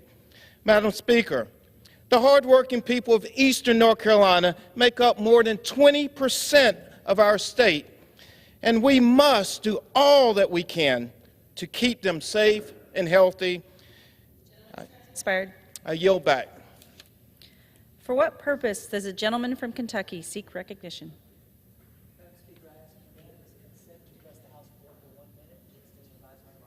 Without objection, the gentleman is recognized for 1 minute. When the Supreme Court overturned Roe last summer, they took away hard-fought rights from millions of women across our country. And now, women in Kentucky no longer have access to safe and legal abortions, even in cases of rape and incest. The country responded at the ballot box, and my district overwhelmingly rejected a constitutional amendment to further restrict reproductive rights in Kentucky. So how do we respond here? Last night, the House Republicans' first order of business was to make it even harder for women to receive abortions and for healthcare professionals to provide them. These decisions are best left between a woman and her doctor. But House Republicans have sent a clear message that more legislative attacks against women's rights are on the horizon. I proudly voted against yesterday's attack on women and their doctors, and I will continue fighting for reproductive rights. I yield back. For what purpose does the gentleman from Ohio seek recognition? I ask unanimous consent to address the House for 1 minute and to revise and extend my remarks. Without objection, the gentleman is recognized for 1 minute. Thank you, Madam Speaker. I rise today for the first time as a member of Congress to thank the folks back home in Cincinnati and throughout the 1st Congressional District. I couldn't be more energized to be serving all of you in the country we love. My commitment to you and my new colleagues is to be here as a new, transparent, bipartisan, and highly reliable leader. We are already working with Republicans on legislative priorities that will help our children and families back home, capping the costs of insulin for children, helping folks pay their bills with an expanded earned income tax credit and the child tax credit, and providing additional grants to communities to recruit more police officers and firefighters. There will always be more that unite us than divide us, and my work will continue to be finding common ground, working across the aisle to get things done on the issues that matter most to you. Thank you so much, and I yield back my time. For what purpose does the gentlewoman from North Carolina seek recognition? I ask unanimous consent to address the House for 1 minute and to revise and extend my remarks. Without objection, the gentlewoman is recognized for 1 minute. Madam Speaker, last November, the American people delivered a clear message. Women want the right to make their own reproductive decisions. My Republican colleagues must have missed that message because they just passed a bill that inserts politics into private family decisions. That bill is an attempt to create a false and gruesome narrative, to interfere with a doctor's care for her patients, and to falsely suggest that doctors don't already have a legal obligation to provide the best possible care for their patients. This fear-mongering is dangerous. It could leave doctors fearful of providing the best care for patients who are facing devastating circumstances, and it could cause further pain to families facing the heartbreak of a fetus with a fatal abnormality. The real aim of this bill is to vilify and punish women and their doctors. I voted no on H.R. 26. I will continue to stand up for women's reproductive rights. Thank you, and I yield back. For what purpose does the gentlewoman from New York seek recognition? Madam Speaker, I ask unanimous consent to address the House for 1 minute and to revise and extend my remarks. Without objection, the gentlewoman is recognized for 1 minute. Madam Speaker, I wish to congratulate the nurses of Mount Sinai and Montefiore Medical Center who, after 3 days on strike, reached a tentative agreement for safe staffing ratios this morning. Our hospitals are facing extreme nursing shortages, and it is affecting patient care. Montefiore alone in my district has had 760 vacancies. But thanks to the tentative agreement and the courage and effort of our nurses on the picket line, hospital management is now committing to an aggressive hiring plan and to immediately implement safe staffing ratios, including an increase of over 170 nursing positions and a 19.1% wage increase and additional benefits to help with retention. Thank you so much to the New York State Nurses Association, NYSNA, for their work. It is our privilege to stand in solidarity with you. Mr. Speaker, I would like permission to submit an extension of my remarks. Without objection. Without objection.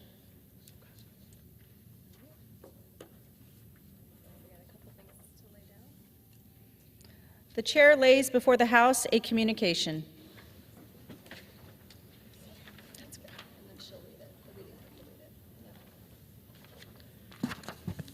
The Speaker's Rooms, Washington, D.C., January 12, 2023. I hereby designate the period from January 13, 2023 through Monday, January 23, 2023 as a district work period under Section 3Z of House Resolution 5. Signed sincerely, Kevin McCarthy, Speaker of the House of Representatives.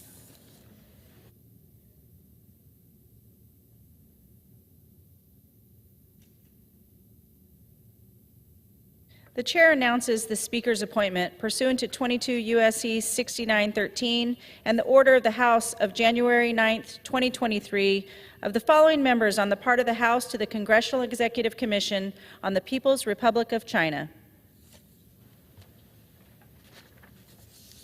Mr. Smith of New Jersey, Chair. Mr. McGovern of Massachusetts.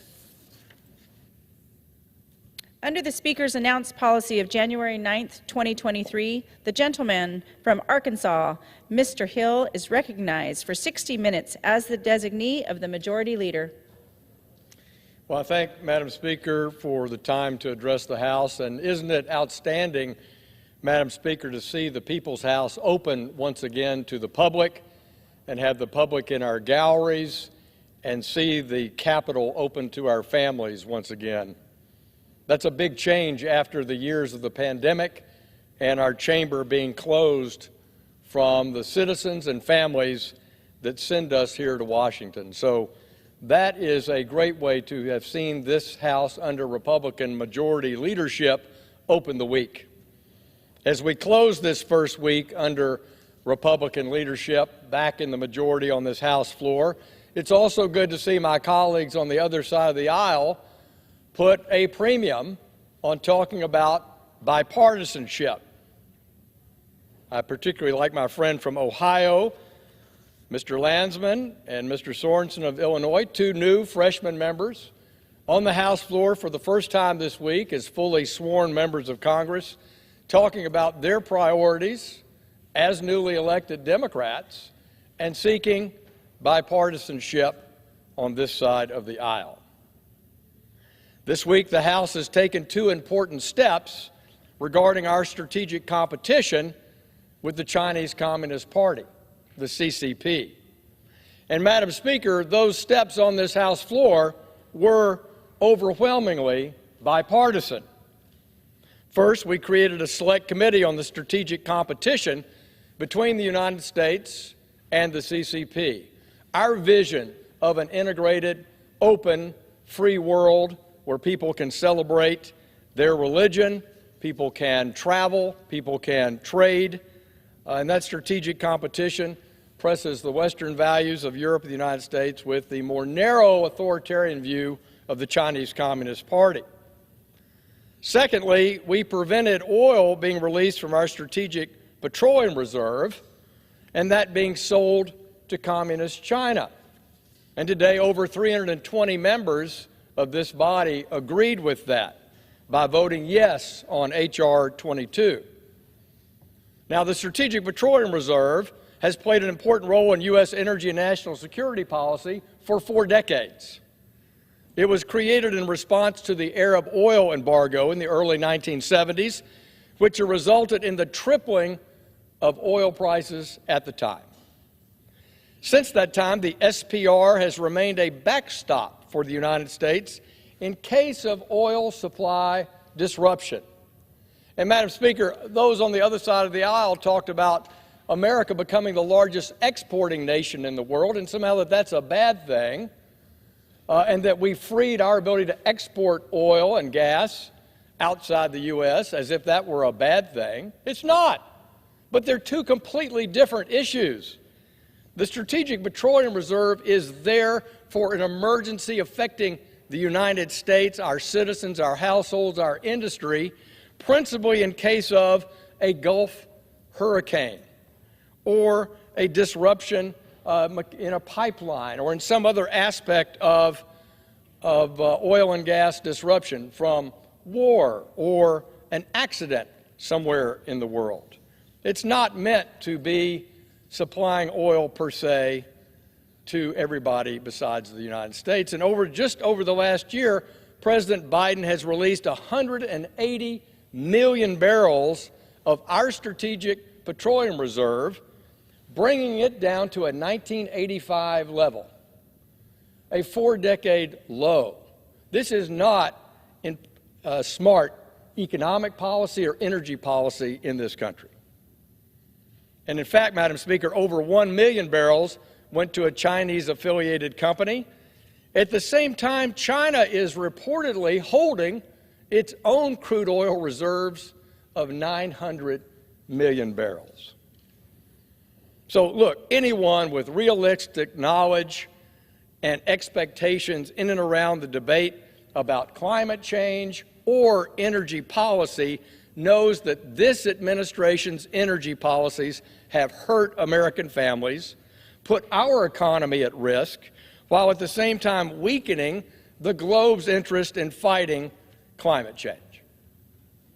President Biden's failed policies to shut down the Keystone XL pipeline, deny permits, discourage new drilling, discourage new pipeline construction, and through his bank and securities environmental, social, governance policies, so-called ESG policies, that too has discouraged badly needed capital investment to go to our energy industry and have weakened American global leadership and our strategic benefit, as referenced by my friends on the other side of the aisle, of energy independence. President Biden has weakened our energy independence. Instead, the Biden administration have doubled down, even tripled down, on these bad policies that have not only raised costs on every American, but do nothing in the long run to impact climate. While President Biden's nanny state regulators this week considered outlawing your gas stove in your home or in your kitchen or your restaurant, Republicans on this House floor began their first step at unleashing an all-of-the-above energy strategy. And we have to let that sink in, that a federal regulator actually considered a serious policy proposal of banning you from having a gas stove in your home or in your restaurant. I mean, everyone in America was shaking their heads this week with the preposterous nature of that new idea from the Biden administration. Republicans believe in an all-of-the-above strategy, which benefits America and benefits the globe, and we must continue to invest in energy development in order to make it through a full global transition. First, we have to keep investing in natural gas. We have natural gas fields across our nation, from the West Coast to the East Coast, in the heart of Pennsylvania, and of course in the heart of New York State, where New York State's Democratic leadership refuses to let that be brought online, let that be developed benefiting New York tax base, New York workers, New York consumers. And that gas field, just in Pennsylvania and New York alone, Madam Speaker, some believe is larger and more lucrative than the largest gas field that we know of in Qatar in the Persian Gulf. Yet we will never see a pipeline from Pennsylvania to East Coast ports under this administration and possibly under any other future Democratic leadership. If the war in Ukraine showed Europe and the world anything, it's that Russia cannot be trusted any longer, if they were ever, to be a reliable source to Europe for their energy consumption needs. The United States stands ready to export more liquefied natural gas to Europe, but the pipelines and other infrastructure don't fully exist in this country in order to have that impact to help our allies and partners in Europe and in Asia in the short run. We need to make that investment. Second, I have a solution that Democrats should meet all of their objectives for world energy reliance and consistent with their climate objectives. It's clean, it's renewable, and we can export it to developing nations. Nuclear energy. Yet international financial institutions like the European Bank for Reconstruction and Development will not, or are very, very reluctant to finance any nuclear power expansion in Europe. And yet the countries of Central Europe are demanding it. They want that energy diversity. They want an all-of-the-above energy strategy. And yet the European Bank for Reconstruction and Development, which the United States is a shareholder, turns a blind eye to clean, renewable, dependable nuclear energy. The EBRD insists on financing green energy projects to the tune of hundreds of millions of dollars, and yet ignores this common sense, all-of-the-above strategy. Today's reactor designs are not the plants of yesteryear. They're not the plants of Lohr at 3 Mile Island, Pennsylvania, or Chernobyl. They're safe, reliable, and for many, the top concern has been, what do we do with nuclear waste? Research in recent years has significantly advanced, and today we have the ability to recycle nuclear waste components to produce even more abundant energy. Nuclear power plants in France have the ability to do this, but we don't currently do it here in the U.S. Recently, I visited Entergy's Nuclear One facility in Russellville, Arkansas, and saw the nuclear waste byproducts that could be repurposed for future energy needs. Further, I learned that the process to lengthen the life of an existing nuclear plant here in the United States, or much less build a new one, is an immense tangle of regulatory red tape that takes years to navigate and millions of dollars of out-of-pocket fees. We in Congress can do a better job streamlining that kind of review. When America leads in research and development, that knowledge and the resulting benefits are exported around the world. We can only export that success if we have the successful policies in place to spur that development.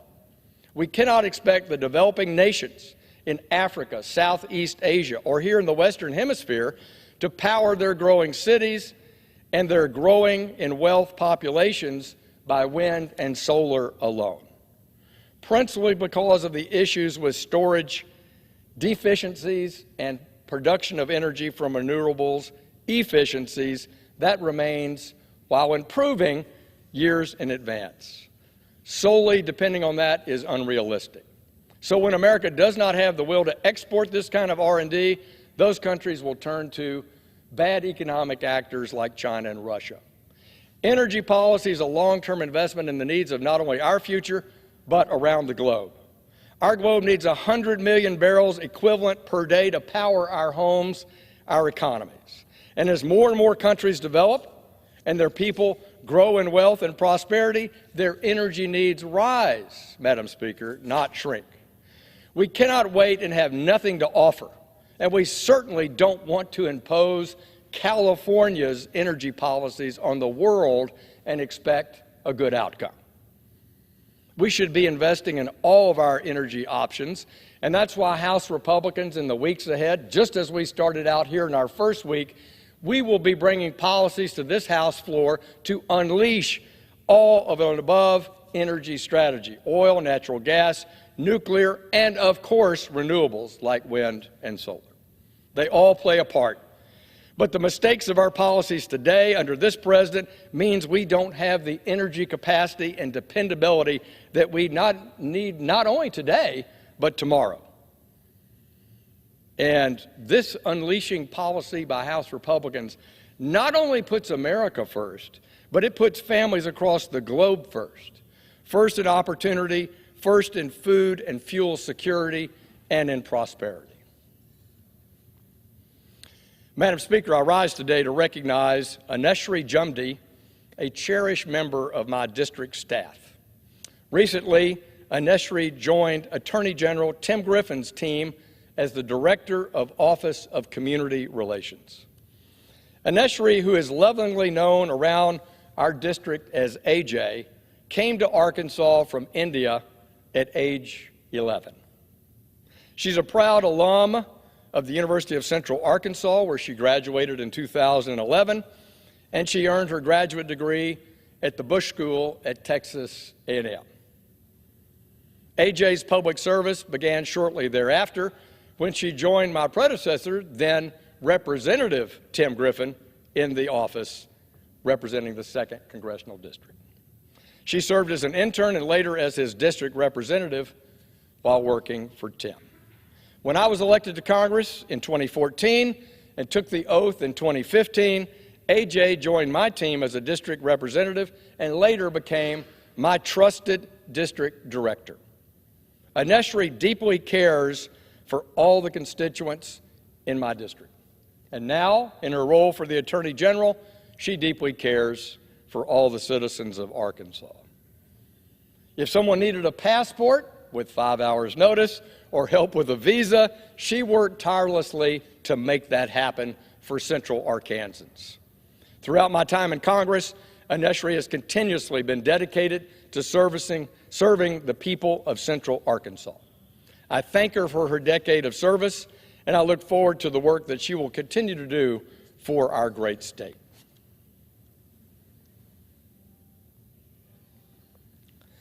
Madam Speaker, I rise today to highlight the mission of the Arkansas Martin Luther King Jr. Commission. For 30 years, the Commission has led in community outreach and education. The Commission is ably led by its Executive Director, Deshaun Scarborough. A division of the Arkansas Department of Education, the MLK Jr. Commission seeks to promote and preserve the life and legacy of Dr. King throughout the natural state.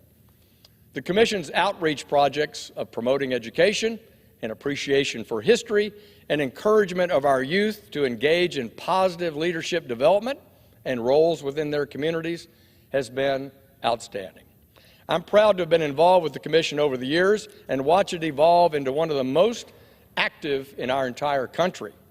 The work of our Commission has been praised by Dr. King's daughter, Dr. Bernice King. On this Martin Luther King Day, I'm honored to celebrate the milestone of the Commission's 30th anniversary and look forward to continuing to watch its impact on our youth and our communities for years to come.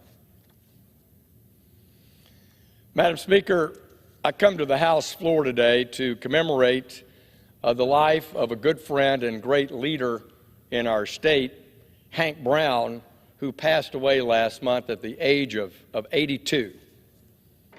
Mr. Brown was born in Oklahoma before moving to Arkansas in his youth, where he graduated from high school in Perryville in 1956.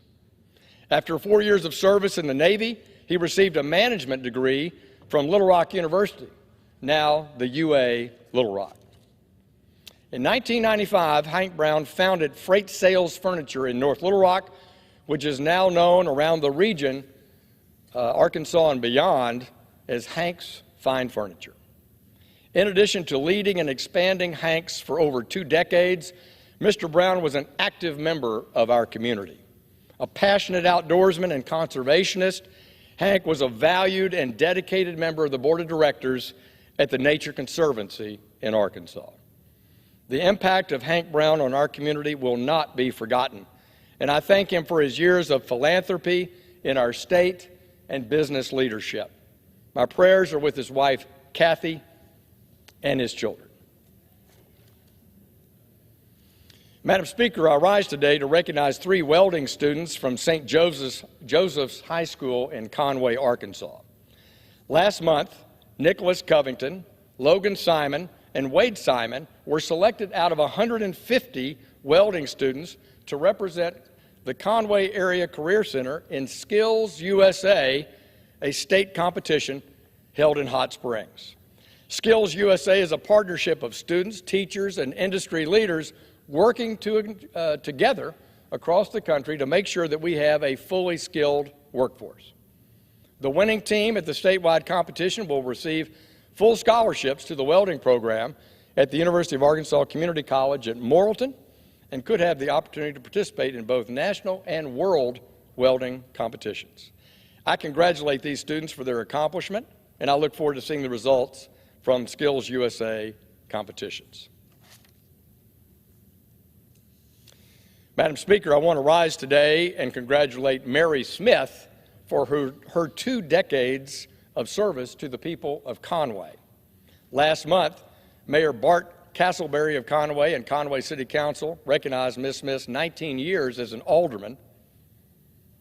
Ms. Smith's compassion, insight, wisdom were greatly appreciated by those around her. She's a beloved member of the Conway community. I wish her all the best in her next endeavors, and I thank Mary for her years of service to the city of Conway. Madam Speaker, I rise today to recognize the Museum of Discovery for winning the 2022 Roy L. Schaefer Leading Edge Award for Resilience. This award, presented by the Association of Science and Technology Centers, recognizes organizations that have overcome significant and specific adversarial impacts on their museums, and yet were able to use that hardship and promote their mission and actually grow their potential. This award is touted as the Science Museum equivalent of an Oscar. The Little Rock-based Museum of Discovery and their exceptional staff received this award for how they rebounded from a 6-month facility closure due to flooding caused from a pipe burst in the terrible winter storm in February 2021. The museum used this time to repair and extend their virtual operating capabilities, build on what they had started during the COVID-19 pandemic, and through this tactical shift, they were able to deliver an immersive, deeply educational virtual experience to thousands during this period of repair. I'm proud to honor the Museum of Discovery for their dedication and hard work after a disaster that made them stronger and better for all that they educate in science and technology. Madam Speaker, I rise today to congratulate Paul Browning, the Assistant Fire Chief of the city of Morrilton, Arkansas. Paul recently announced his retirement after 3 decades of service with the Morrilton Department. Just before his departure, Paul was given the opportunity to present the department's newest captain with his captain's badge. The recipient, his son, Joseph Browning, who'd been with the department 15 years. Paul presented Joseph with his original captain's badge as a token of his promotion. Congratulations, Joseph, on your promotion, and congratulations to Paul on your retirement. Thank you both for your dedication and service to the community of Morrilton. Thank you, Madam Speaker, and I yield back the balance of my time. The gentleman from Arkansas yields. Under the Speaker's announced policy of January 9, 2023, the gentleman from Texas, Mr. Green, is recognized for 60 minutes as the designee of the Minority Leader. Thank you, Madam Speaker. Madam Speaker, and still I rise. To quote Maya Angelou, and still I rise, bringing the gifts my ancestors gave. I am the dream and hope of the slave. I am rising today as a proud descendant of enslaved people, a proud descendant of the foundational mothers and fathers of this country, foundational because they helped to build the infrastructure that allowed this great country to become the great nation that it is. There were many others who contributed to this country, but they by the millions contributed, and their lives were sacrificed such that we might have the great nation that we have today. So I rise today to talk specifically about a conscious agenda, a conscious agenda. A conscious agenda is one that I believe can be embraced by all people of goodwill. A conscious agenda. I have before you and me some of what would be included in a conscious agenda. And I'd like to give a brief explanation about each.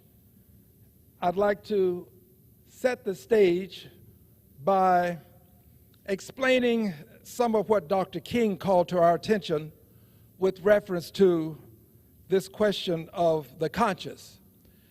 In speaking to a group of clergy and laypersons concerned about the Vietnam War in 1968 on February 6 in Washington, D.C., Dr. King concluded his speech with some very powerful language that addresses the role that conscience plays in doing some things, in taking certain positions. Dr. King's final words were, on some positions, cowardice will ask the question, is it safe? I will add parenthetically here, is it okay for me to do this, or will I be harmed in some way physically? Cowardice will ask you, is it safe to do this? He goes on to say, expediency will ask the question, is it politic? Does it make good political sense to do what I'm about to do? He further indicates that vanity asks the question, is it popular? If I do this, will I have a parade in my honor? Will there be people who will celebrate what I'm about to do or what I'm doing? But Dr. King concludes with this. He says, but conscience asks the question, is it right? And he goes on to say, there comes a time when one must take a position that is neither safe nor politic nor popular, but he must take it because conscience tells him it is right. I'm not sure that it is safe, politic, or popular to take a position on all of these issues, and I'm not sure that it's not safe, nor politic, nor popular. But I do say this, conscience tells me that I should do this. There's a moral imperative to bring these issues before the Congress of the United States of America. And I do so because conscience tells me it's the right thing to do. I believe that as a matter of conscience, we should have a Slavery Remembrance Day. And I understand that this day is one that ought to be commemorated. Unlike many other days that we celebrate, we commemorate this day. There can be some celebration of the lives of those who were lost to slavery, but this is a day for commemoration, principally. And as a day of commemoration, I believe that we ought to let the world know how much we appreciate those millions of people who were enslaved, many of whom were born into slavery, lived as slaves, and died as slaves. It's time for this country to show some appreciation for them. For too long, we have revered the enslavers and reviled the enslaved. So this conscious agenda would have us recognize Slavery Remembrance Day, and August the 20th of 1619 is the date that the first enslaved people were brought to this country. It was on that day, and Point Comfort, that a slave ship, the White Lion, landed. And it brought with it some 20-odd, as it is said, enslaved persons. They were introduced to the English-speaking colonies in this country. 20 human beings stolen, kidnapped, and brought to our country. Brought to our country and traded, just as you would trade a horse, or you would trade some piece of machinery. Traded, human beings, 1619, August 20th. Traded into slavery into this country. This is the day that we have set aside to recognize as Slavery Remembrance Day, because that day set into motion events that haunt us to this day.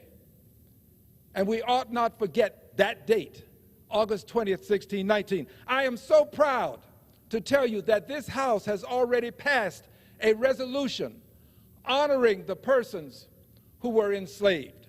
This House passed a resolution. Some 218 members of this House voted in support of Slavery Remembrance Day. This was already a part of the annals and the history of the House. It is there for those who look through the vista of time this time to understand what happened. I can't explain it all today because I have much to say, but I will tell you that I'm proud to tell you, in fact, that the President of the United States of America, the Honorable Joe Biden, a man that I have great respect for, I support him. I have supported him. I support him today. I will support him tomorrow because of what he has done. This president recognized Slavery Remembrance Day with a statement that he issued on August the 20th of 2022. And on the many things that he has indicated in this statement, I will just focus on a very few words, some 1, 2, 3, 4, 5, 6, 7 words that are contained within this statement. He indicated that great nations don't hide from their history. He said much more, but it's important for us to accentuate this statement. Great nations don't hide from their history because there are too many people in this country to this day who would have us hide from our history, have our history be proclaimed involuntary relocation. That's what's happening in the state of Texas currently. We have a group of folk who want to proclaim slavery, the enslavement of human beings, as involuntary relocation. We cannot hide from our history. There are people who don't want it taught in schools. They want us to somehow give a rendition of history that reveres those who were the enslavers and revile those who were the enslaved. For too long, this has been the case in this country. It is my desire and my belief that people of conscience, that the conscience dictates that there is a moral imperative for us to change this misunderstanding of history. And to do this, we obviously need a Slavery Remembrance Day. In Houston, Texas, on August 20th of 2022, we had an event, a Slavery Remembrance Day event.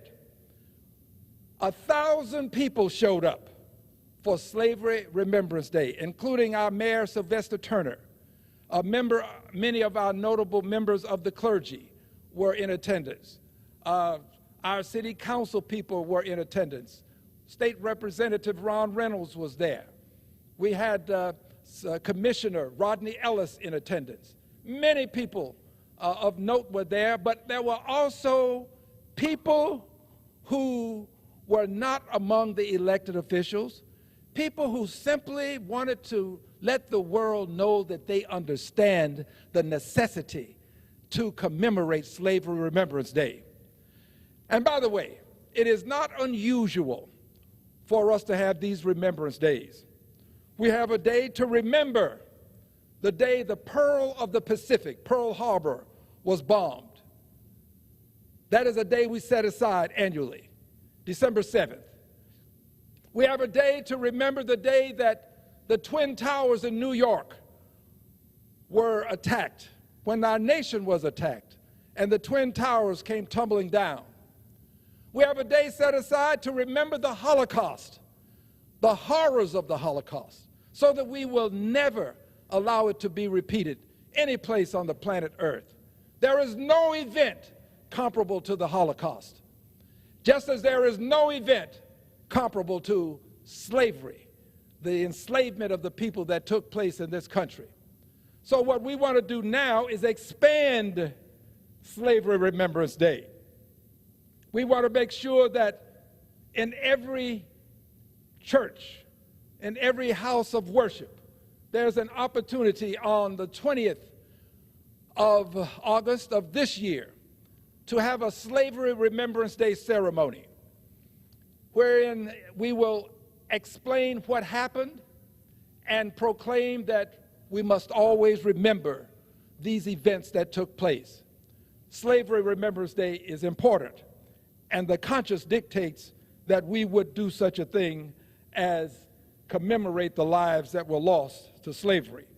I'll say more about those lives as I move forward with our next conscious agenda item, which is awarding a Congressional Gold Medal to the enslaved. A Congressional Gold Medal to the enslaved. I am now using what is called a mnemonic device. It's said that if you repeat things multiple times, people are more likely to remember than not. So in the utilization of this mnemonic device, I repeat, we want to award a Congressional Gold Medal to the American enslaved. Now, there are many people who don't understand, and because they don't understand, their visceral reaction is, why would you award a Congressional Gold Medal to the enslaved? Well, I have a dear colleague that my dear colleagues will be receiving. I'm going to read it, perhaps not in its entirety, but I will cover some of the important excerpts. This dear colleague reads, and this is a part of the style of it, a Congressional Gold Medal, obviously, and it reads, Confederate soldiers silence is a way of accentuating. Silence. Confederate soldiers. Confederate soldiers were awarded a Congressional Gold Medal in 1956. The Congress of the United States of America awarded a Congressional Gold Medal to Confederate soldiers in 1956. I think it can be fairly said that Confederate soldiers were persons who fought on the side of many who were fighting to maintain the institution of slavery. We have revered the Confederate soldiers.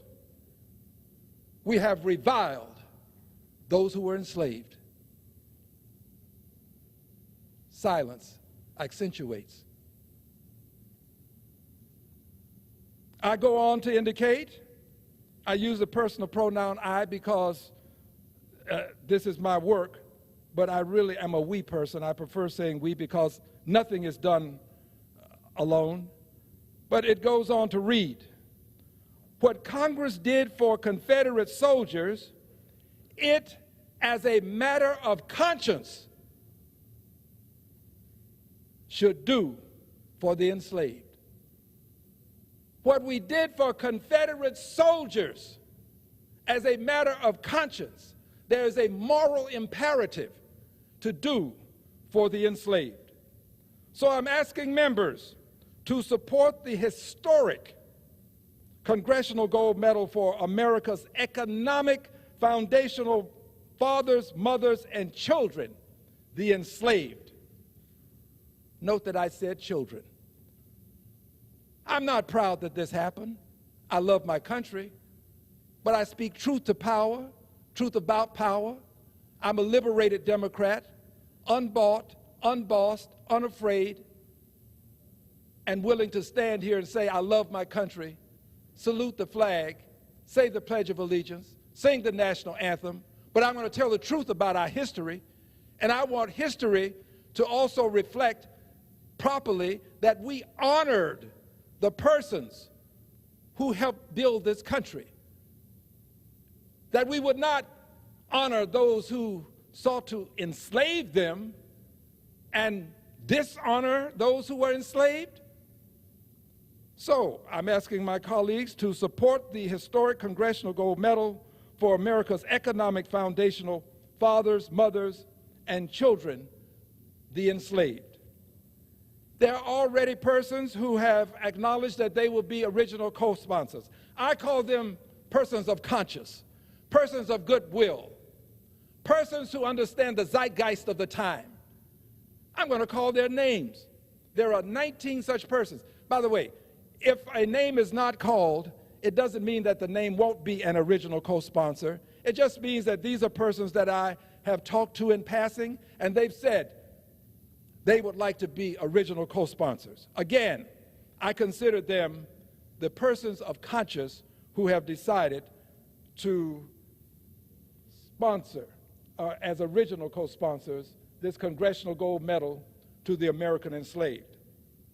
Their names are the Honorable Maxine Waters, the Honorable Benny Thompson, the Honorable Danny K. Davis, the Honorable Jim McGovern, the Honorable Brad Sherman, the Honorable Barbara Lee, the Honorable Yvette Clark, the Honorable Hank Johnson, the Honorable Jerry Connolly, the Honorable Kwesi Mfume, the Honorable David Cicilline, the Honorable Pete Aguilar, the Honorable Ted Lieu, the Honorable Adriano Espiat, the Honorable Sylvia Garcia, the Honorable Alexandria Ocasio-Cortez, the Honorable Ilhan Omar, the Honorable Ayanna Pressley, and the Honorable Troy Carter. Only the persons that I have talked to, and I might add, I've not talked to a single person who has said, no, we should not honor the enslaved. No, it's okay to honor the Confederate soldiers, but not the enslaved.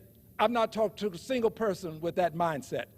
Every person, without question, reservation, hesitation, or equivocation, immediately said, yes, yes, sign me up. The deadline for original co-sponsors for this historic legislation will be February 28th of 2023. This is the last day of Black History Month. Now, a little bit more about why this is so important. On July 18th, 1956, the Congress, that would be the House and the Senate, awarded a Congressional Gold Medal to Confederate soldiers. However, to this day, Congress has never awarded a Congressional Gold Medal to the over 10 million enslaved men, women, and children who toiled for over 240 years. Silence accentuates.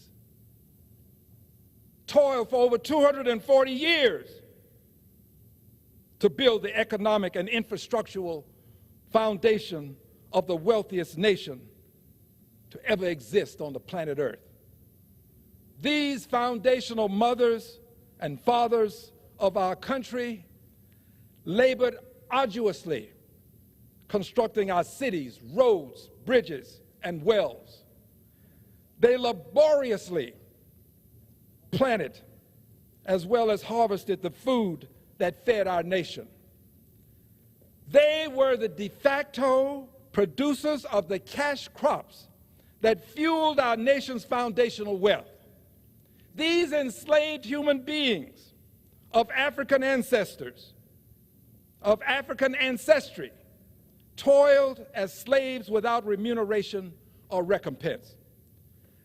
Their humble hands were relied upon for the construction of some of our nation's most renowned edifices and monuments, including the White House, the Capitol Building, and the Washington Monument.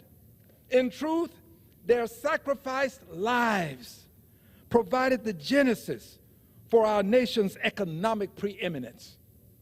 These sacrificed human beings, men, women, and children, were the greatest contributors to the American foundational economy, yet their contributions are almost universally forgotten, under-recognized, ignored, overlooked, and/or undervalued. For these and countless other justifications, I am beseeching Congress as a matter of conscience. Silence accentuates. I'm beseeching Congress as a matter of conscience, to award a Congressional Gold Medal collectively to the human beings who are the foundational fathers, mothers, and children that toiled as slaves without recompense or recognition for their unparalleled contributions to the infrastructural and economic development of the nation that we enjoy today. We are all the beneficiaries of their sacrifice. Awarding a Congressional Gold Medal to groups of individuals, for those who may not know, is not unprecedented, as the Congressional Gold Medal was awarded to the Confederate soldiers that I mentioned earlier, but also to the Tuskegee Airmen, both ante-mortem and post-mortem, I might add, to the Navajo Code Talkers, and post-mortem to the service members who perished in Afghanistan on August 26 of 2021. It is my belief that the men, women, and children who suffered a great crime against humanity, silence accentuates, who suffered a great crime against humanity, toiling unremunerated as slaves, many for their entire work lives, are deserving of a Congressional Gold Medal, and they are deserving to the same extent as those who soldiered to preserve slavery. The zeitgeist of our time impels the introduction of this historic legislation, and I want members to know that if they wish to be recognized as a courageous person of conscience who is an original co-sponsor, that they would please contact my office. In the words of Maya Angelou, bringing the gifts my ancestors gave, I'm the dream and the hope of the slave. I would hope that others would join me in bringing forth this historic legislation. Now, dear friends, I would call to your attention another piece of legislation. It is a resolution that would remove the name of Richard Russell from the Russell Senate Office Building.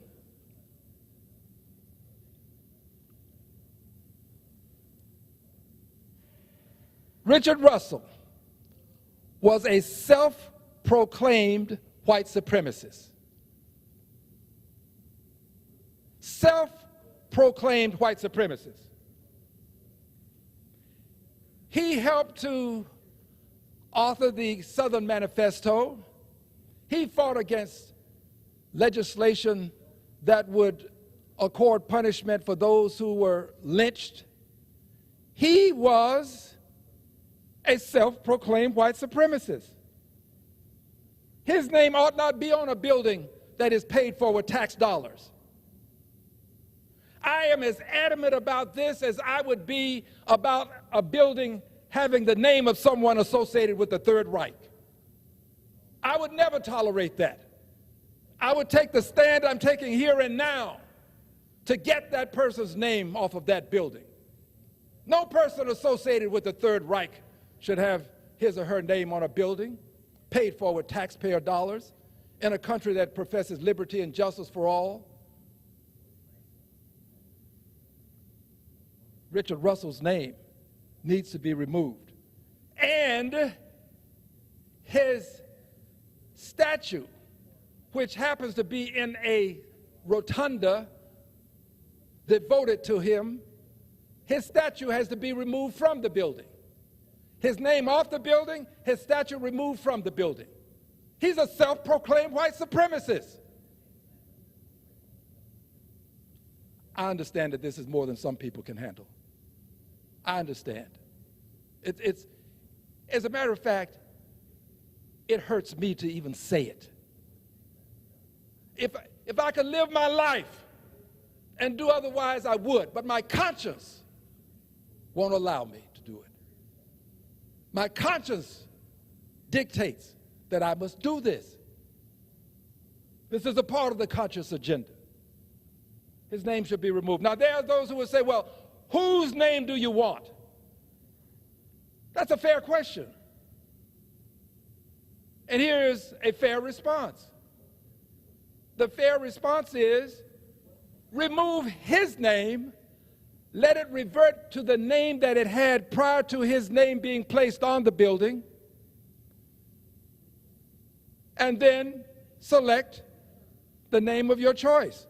We can remove his name. We can separate the removal of his name from the renaming of the building.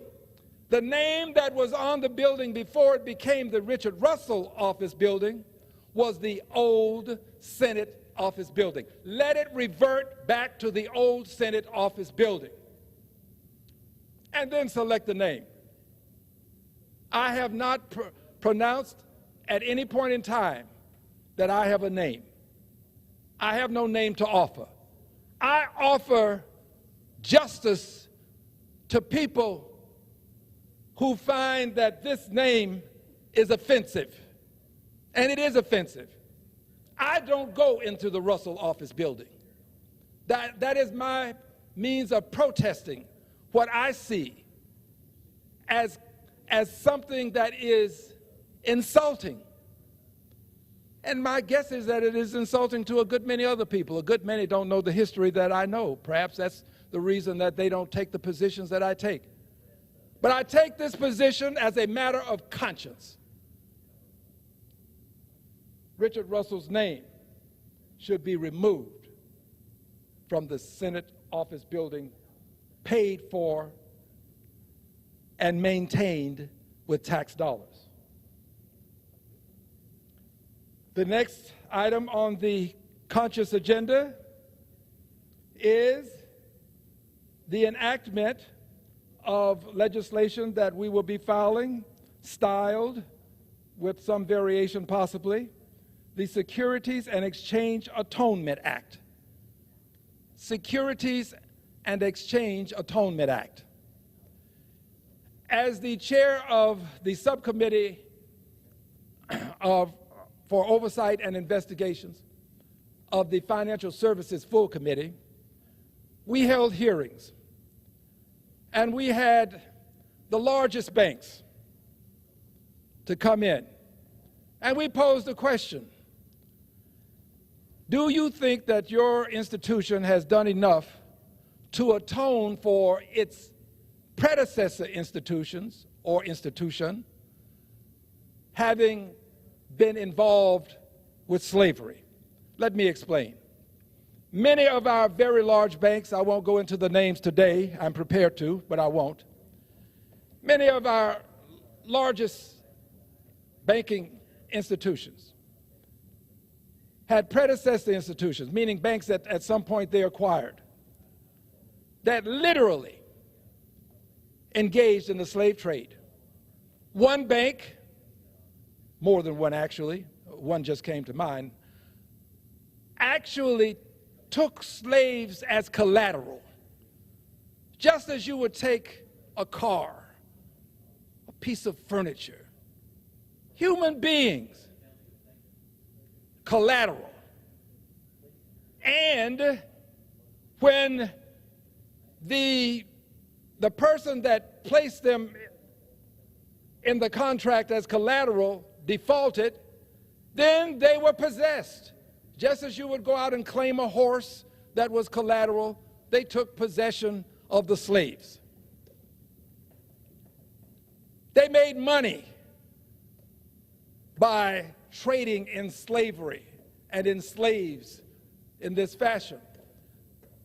They need to atone. There were insurance companies that insured slaves just as you would insure a horse or cattle. Insured human beings for the benefit of the masters, so that if something happened to the human beings, the master would be compensated. Conscience dictates that there be atonement for this. The world has been set in motion such that you cannot create such egregious offenses and just walk away. And then later say, well, I had nothing to do with that. Why should I have to be a part of the atonement process? Because we are the beneficiaries of slavery. We are. And because the president, whom I happen to agree with, indicated that great nations don't hide from their history. But I would also add, great nations do the responsible thing as it relates to their history, which is to acknowledge it and then atone for transgressions. That's what great nations do. This is a great nation. There should be some atonement. So we will have this introduced, this legislation, and colleagues will be given the opportunity to be original co-sponsors as well as co-sponsors. It's not asking too much for us to investigate, find out which of these mega institutions engaged in the utilization of human beings as collateral and insured them as they would cattle. We should investigate, and they should atone. Because of all of these things, making it perspicuously clear that we need some sort of reconciliation, we will be introducing a resolution, legislation in the form of a resolution for a Department of Reconciliation. We have a Department of Labor to deal with labor issues, a Department of Commerce to deal with issues associated with commerce and business. We have a Department of Defense to deal with issues related to war and peace. We ought to have, as a matter of conscience, a Department of Reconciliation with a Secretary of Reconciliation, just as we have a Secretary of Labor, Secretary of Commerce, Secretary of Defense, with a budget, just as we have a budget for the Secretary of Labor to further the aims of the department. There ought to be a budget for the Secretary of Reconciliation to further the aims of the Department of Reconciliation. It's time for us to take a systematic approach to dealing with the question of reconciliation in this country. A Department of Reconciliation with undersecretaries of reconciliation, just as we have undersecretaries of commerce, undersecretaries of labor. It ought to have a budget that is comparable to its mission. I have not set the budget, but I do believe that if we index it to the Department of Defense and make it some percentage of that budget, we are likely to have it funded on an annual basis. So I am of the opinion that we should index it, tie it to the budget for the Department of Defense so that we will always have the money necessary. These things I would hope would happen in the 118th Congress. I don't know that they will, to be very candid. But I do know this. My record will show that as a person of conscience, I brought them to the attention of the Congress. And that the Congress had every opportunity to embrace what I believe to be questions of conscience that have to be dealt with at some point. This is a methodology, a means, if you will, by which we can address some of the egregious circumstances emanating from the arrival of some 20-odd persons of African ancestry in the English-speaking colonies on August the 20th of 1619. That has to be addressed. We still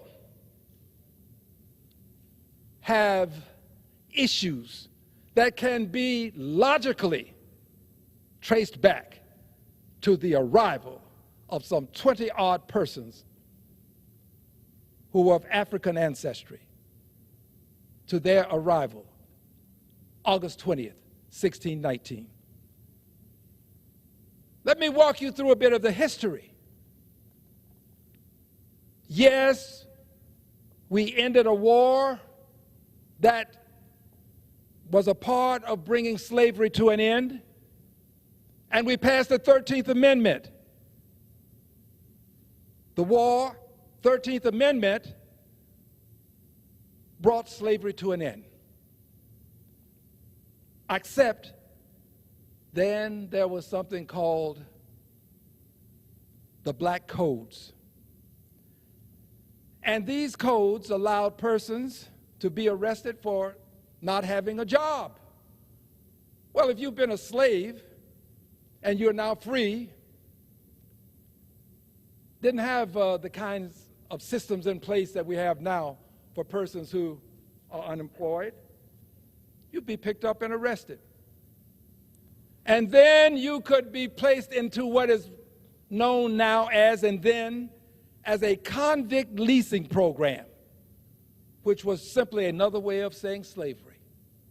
People were placed into this convict leasing program, and many of them never left, and they were placed into this program for petty offenses. In Houston, just outside of Houston, we have a grave, a common grave, with 95 bodies, 95 skeletons, the evidence of 95 people who were in a convict leasing program, all buried in a common grave.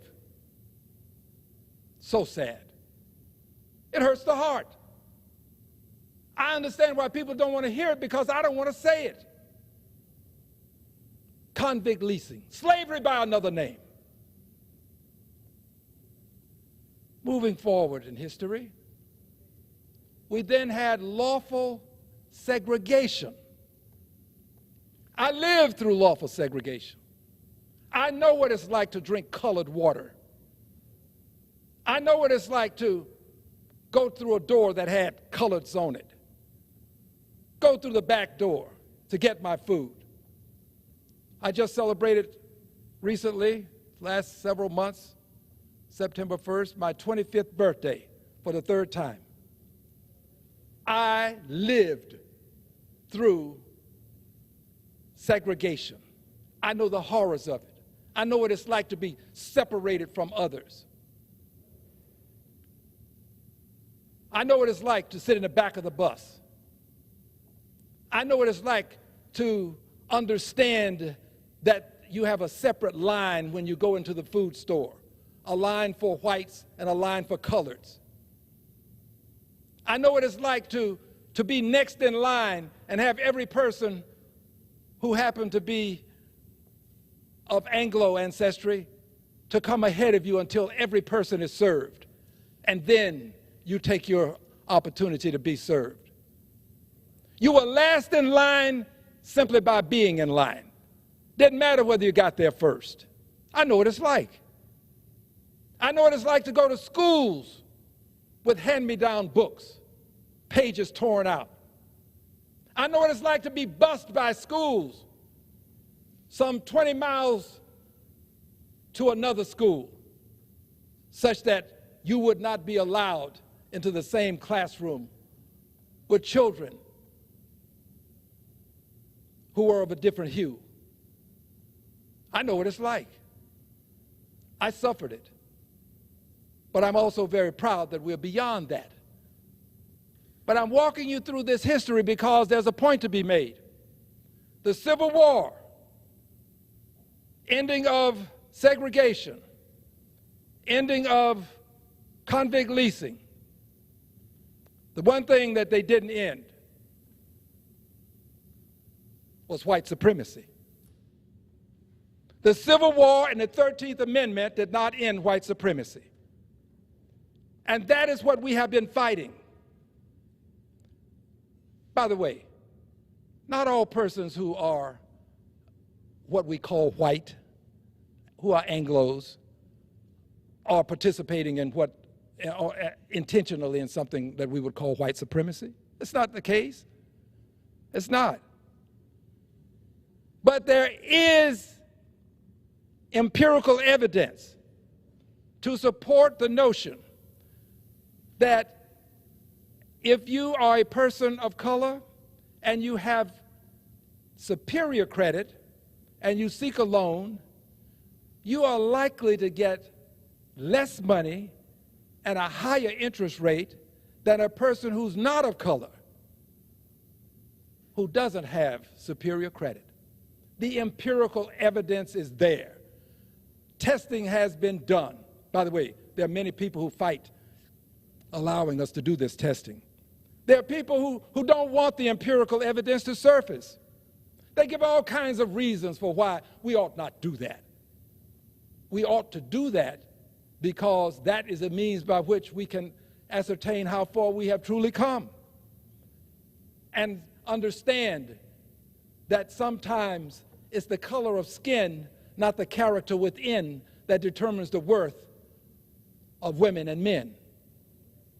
The color of skin still does. Try getting the loan as a person of color. Personal experience. Finished law school, 4 of us applied for a loan. The loan officer cooperated with us, we cooperated with him.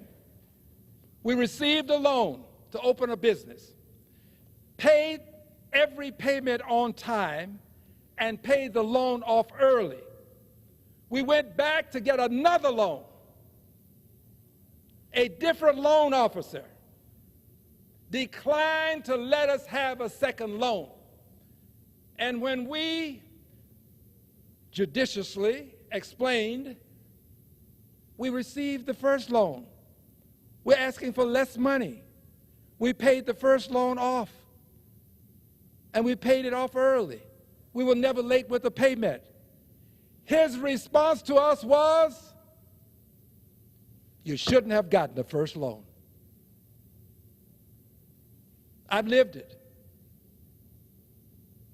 I don't have to talk about what others have said, what they've told me. This was a loan officer telling 4 lawyers who repaid a loan, paid on time, repaid the loan early, that they shouldn't have gotten that loan. One can but only imagine, if you're not me, what that was like as a lawyer to be told that you didn't qualify for what you qualified for, and you repaid. The point is this, dear brothers and sisters, and whether you like it or not, I consider you my brothers and sisters.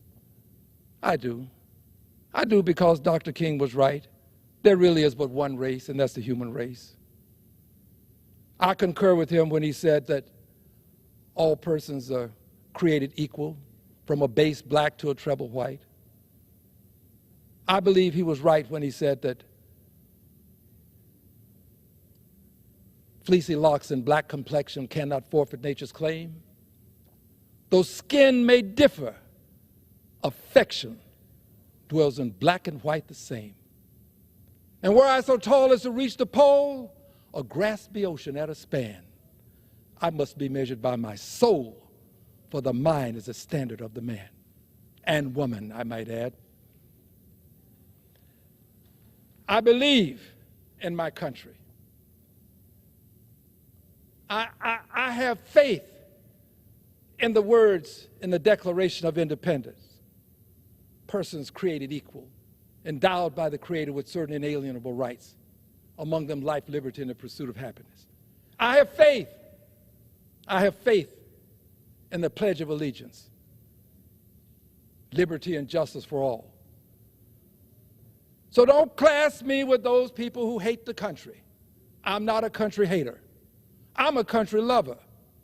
Just as I love members of my family that I have to tell the truth about and let them know when they've made mistakes.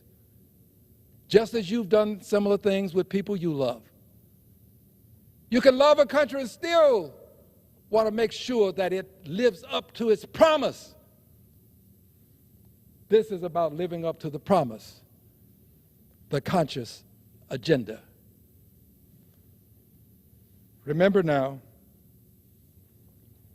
those who do this, I know that some, to quote Dr. King, will ask and respond to cowardice, which asks the question, is it safe? Expediency asks the question, is it politic? And then vanity asks the question, is this popular? But it's conscience. It's conscience that will ask the question, is it right? I believe this is not only the right thing to do, but the conscious agenda is the righteous thing to do. And because I believe it, I shall pursue it. And I believe that there are persons in this Congress who will join us in the conscious agenda, who will understand that there may be times when you have to do that which is neither safe nor politic nor popular. To quote Dr. King, you do it because conscience says it's right. And I yield back the balance of my time. The gentleman from Texas yields back.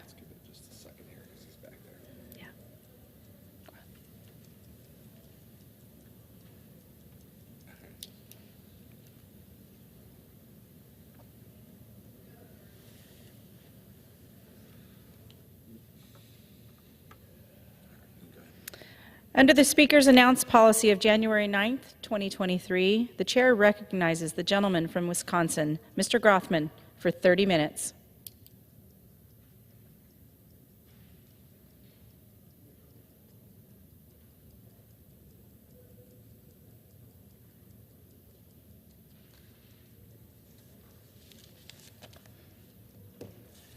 First of all, I'd like to start out with some housekeeping.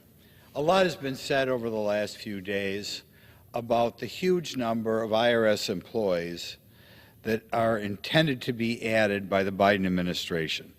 And I just want to clarify some numbers. There are new employees who are going to replace retired employees, but there are still 25,000 new employees going to be added to the Internal Revenue Service. I should point out that over time you would expect, and this apparently surprises some people, you would expect the number of IRS employees to drop. I used to do taxes. I haven't done those for over 25 years now. But even at that time, as things became more computerized, if you got interest income or dividend income or capital gain income, the IRS would match up those numbers with what appeared on your tax return. So if you got from U.S. Bank $1,000 and you didn't put it on your return, you could expect a letter in the mail, where's the $1,000? Please give us another $300 in taxes. You do not need more employees to do that sort of thing. And again, when you talk about 25,000 more employees in the past, for a state the size of Wisconsin, that's really a small army of 500 new employees. Sometimes it's easier to bring down to the state level because we deal with such big numbers. But whether you're talking about Massachusetts or Maryland or Missouri or Washington State, they all can expect about 500 new employees. And while there may be some people cheating, an increase of that size is just inappropriate. Now, let's look one more time at the new numbers that were released over Christmas break as far as the immigration situation in this country. We have a new all-time record for the number of people coming here in November. Over 200,000 210,000 people. These numbers were released, by the way, late on a Friday as always, so the mainstream press, who already does a bad job of covering this issue, does not bring them up. Now, a lot of the focus has been on Title 42, but while that didn't go into effect, it didn't stop there from becoming an all-time high. When I talk about 210,000 in November of 2022, a year before that, we were at 131,000 for November, and a year before that, before President Biden took office, we were around 20,000. So we've gone from 20,000 to 210,000. Just as scary, and I'm somebody who believes in intact families, just as scary is the callousness of the Biden administration to the degree to which the open borders situation tears apart families. In November, there were over 9,000 unaccompanied minors released to sponsors apart from their parents. A year ago, instead of 9,000 people being broken away from their parents, we had about 10,000 again in the Biden administration. But a year before that, the final year of another administration, the number was 1,200. There were months in which we had under 200 unaccompanied minors enter the country. We're now over 9,000.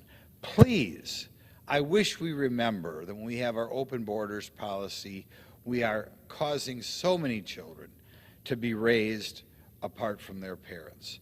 I also want to point out the number of gotaways, which is a particularly dangerous subgroup of people coming here illegally. So you folks understand there are two big groups of people coming here illegally. There are people who ask for asylum. Usually they don't deserve it, but they ask for asylum and turn themselves into the Border Patrol. So at least we get to do a little medical checkup on them. We're allowed to get a little bit of information on them. If we have the right name, which we may or may not, we can do a little bit of criminal background check on whether they have committed crimes in the United States or Canada. There's another group of people called gotaways that race across the border and take advantage of the fact that right now so many Border Patrol agents are just doing paperwork. We got what, as far as I can see, is the all-time high 73,000 gotaways in November of 2022. And so you understand, if you're somebody who's sneaking fentanyl across the border, if you are somebody who has a criminal record, how would you come here? Would you turn yourself into the Border Patrol? Not likely. You'd rather sneak across the border. And the fact that that subset is increasing even greater than the people who turn themselves into the Border Patrol should scare every American to death. It's time for President Biden to do a little bit more than a perfunctory stop at the border. He has got to look at 2 years ago, in November of 2020, when that 210,000 figure was under 20,000. And it can be done once, it can be done again. The American people and the press corps in America ought to hold him accountable and ask him to explain why we used to, as a matter of fact, earlier in 2020, we were under 10,000 people a month, why we used to be able to hold these numbers under 10,000 a month, and now we're over 200,000, and why we used to be able to keep the unaccompanied minors under 1,000, and now they're over 9,000. And when I talk about unaccompanied minors, I am not including minors that were rented by other people because they felt it would be easier to get here with a family, and the Border Patrol knows that's happening as well. So maybe you rent little Johnny to somebody who says, we want to be a family. That's another thing that's not even shown in these numbers. We don't know how often it happens. We just know that it happens. I realize that, Black Lives Matter has been hostile to the traditional nuclear family. I realize that's an important group for a lot of members on the other side of this aisle, but I'll tell you, I don't like it at all. when I see over 9,000 unaccompanied minors coming into this country. I want to point out another number that doesn't appear on here, and I wish we'd keep track of it, and that is the degree to which we separate the family and then maybe one parent comes here with the kids, but not two parents. In America, our family court system, if people get divorced, we try to keep both parents around the area for the children. And it breaks the heart of the Border Patrol that they see no effort being done at the border. In other words, if one parent shows up with the kids, maybe dad, maybe mom is left home in Guatemala, El Salvador, wherever, we don't care. And it really bothers the Border Patrol because, of course, they know when it comes to American children, we love them enough that we try to keep both parents involved. But when it comes to the policy at the border, we don't care. I am also told, by the way, that this policy bothers the governments of the countries that these people came from, because they themselves have family courts and they would like to keep both parents involved in their children's lives, and they don't like the callousness of the United States, how they don't care whether the family is apart or not. There's another side to the story as far as what's going on the southern border as well, and that is the number of deportations. You know, people say, oh, we all have such wonderful people crossing the border, blah, blah, blah. Well, they're not all that wonderful. They're people who commit crimes. They're people who catch doing wrong things. And while our immigration system is relatively weak, our deportation is weak compared to what it should be, at least some people historically have been turned back south of the border. Now, if you look, that number was usually over 200,000. Under President Trump, 250,000, 260,000. It slipped to 185,000 in President Trump's final year, in part because of the COVID. Well, we recently got the numbers for fiscal year 22. We're at 72,000. And, you know, the COVID crisis is not exclusively, but largely over. So here we are at a situation in which we have under a third of the number of deportations in which we used to have. So not only are we letting everybody here, not only are we encouraging the breakdown of the families by having so many unaccompanied minors come here, but we are not deporting people like we have in the past. I've talked to a federal attorney, and it disappointed him because he knows the rules they could have operated under, in which you're able to now commit more crimes, do more bad things, and apparently the U.S. government doesn't care. And of course, eventually, as we let more people who commit crimes in this country, it's going to be an increase in the crime rate. It's going to be a less civil America. And I beg the Biden administration to find some of the officials left over from the past administration and show them how it's done, so we don't continue to have so many people who've committed criminal records wind up in the United States. Now, speaking of things that have happened since the New Year's, we finally have the murders in Milwaukee, the city which I was born in. I love Milwaukee so much. When I was a child, Milwaukee had the lowest murder rate of the 25 biggest cities in the country. Depending on the year, it was either them or San Diego. Well, this year we exploded to a new record. We went up from 197 to 224 in 1 year, 27 more than the previous all-time high. And I can remember when Milwaukee had a much smaller population, but that number was under 40. Well, what happened? Part of it, of course, is the police hatred that goes on in our society. I think that really began around Ferguson, Missouri, where we had what was called the Ferguson effect, and police began to become afraid to enforce the law, because no matter how much they were in the right, and of course the Justice Department did investigations in Ferguson, they found out the policeman was in the right in that tragic death, they still were attacked by opportunistic politicians and opportunistic clergy.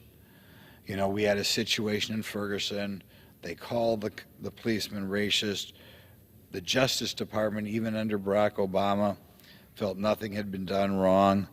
The opportunistic and offensive Al Sharpton showed up and attacked or verbally attacked the police in that area, rather than becoming persona non grata, rather than being pushed to the side, we see politicians still trying to ingratiate themselves to Al Sharpton, still try to promote his divisive worldview. And so it's not surprising as the police back off, despite the population falling, the number of murders continue to go up. I beg the members of this body to reject the Al Sharpton divisiveness. Stop standing up on the dais with him. Stop attending joint meetings with him and promoting that lying clergyman. Embarrassment to Christianity, embarrassment to America, and I can't believe there are members of this body who think he is somebody to promote his view of the world. Then we have what I think is the root cause. We have a continued breakdown of the family in America. We know that the Black Lives Matter that was such played such a big role in the 2020 elections hates the nuclear family. But I wish our social scientists would do a little bit more investigation on the role of the breakdown in the family and the anger, particularly the young men, the fact that so many men don't have a family to take care of because the government takes care of all the families. And we work our way back to what the murder rate was in the 60s before you had the huge war on the family initiated by Lyndon Johnson.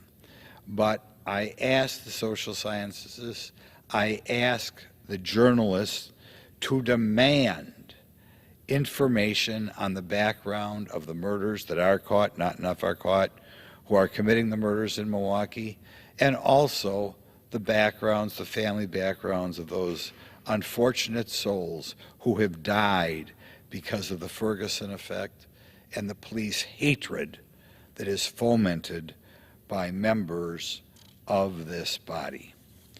My final comment here is with regard to another year gone. Another year, we will wind up, we got the numbers shortly, with over 100,000 people dying of illegal deaths, illegal drug overdoses.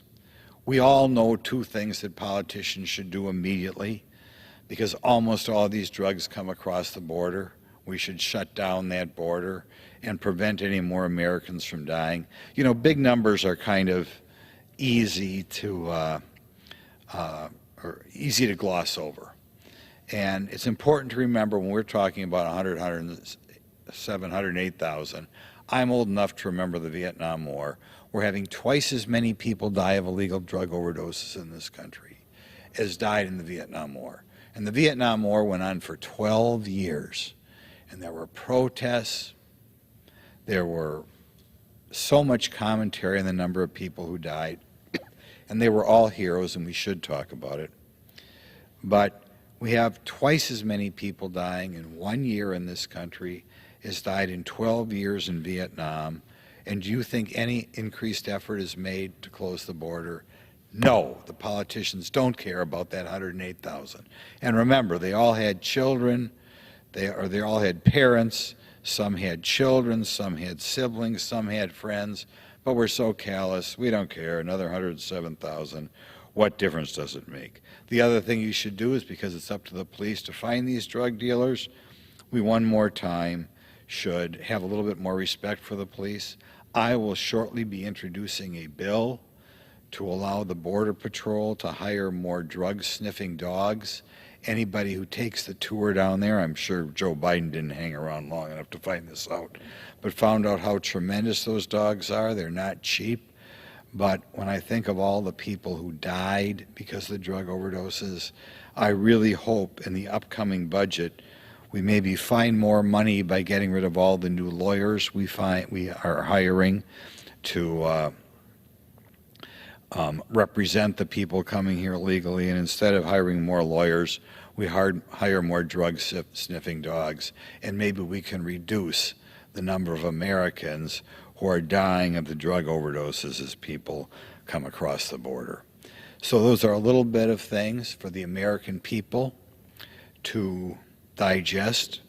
Some more things the mainstream media ought to be taking up a little more headlines, even if the administration releases the immigration numbers on a Friday. Publicize, the huge number of people who are coming across the border. Don't not get anesthetized and stop caring about the huge number of ever-increasing Americans who are dying of the illegal drug overdoses. Please take action.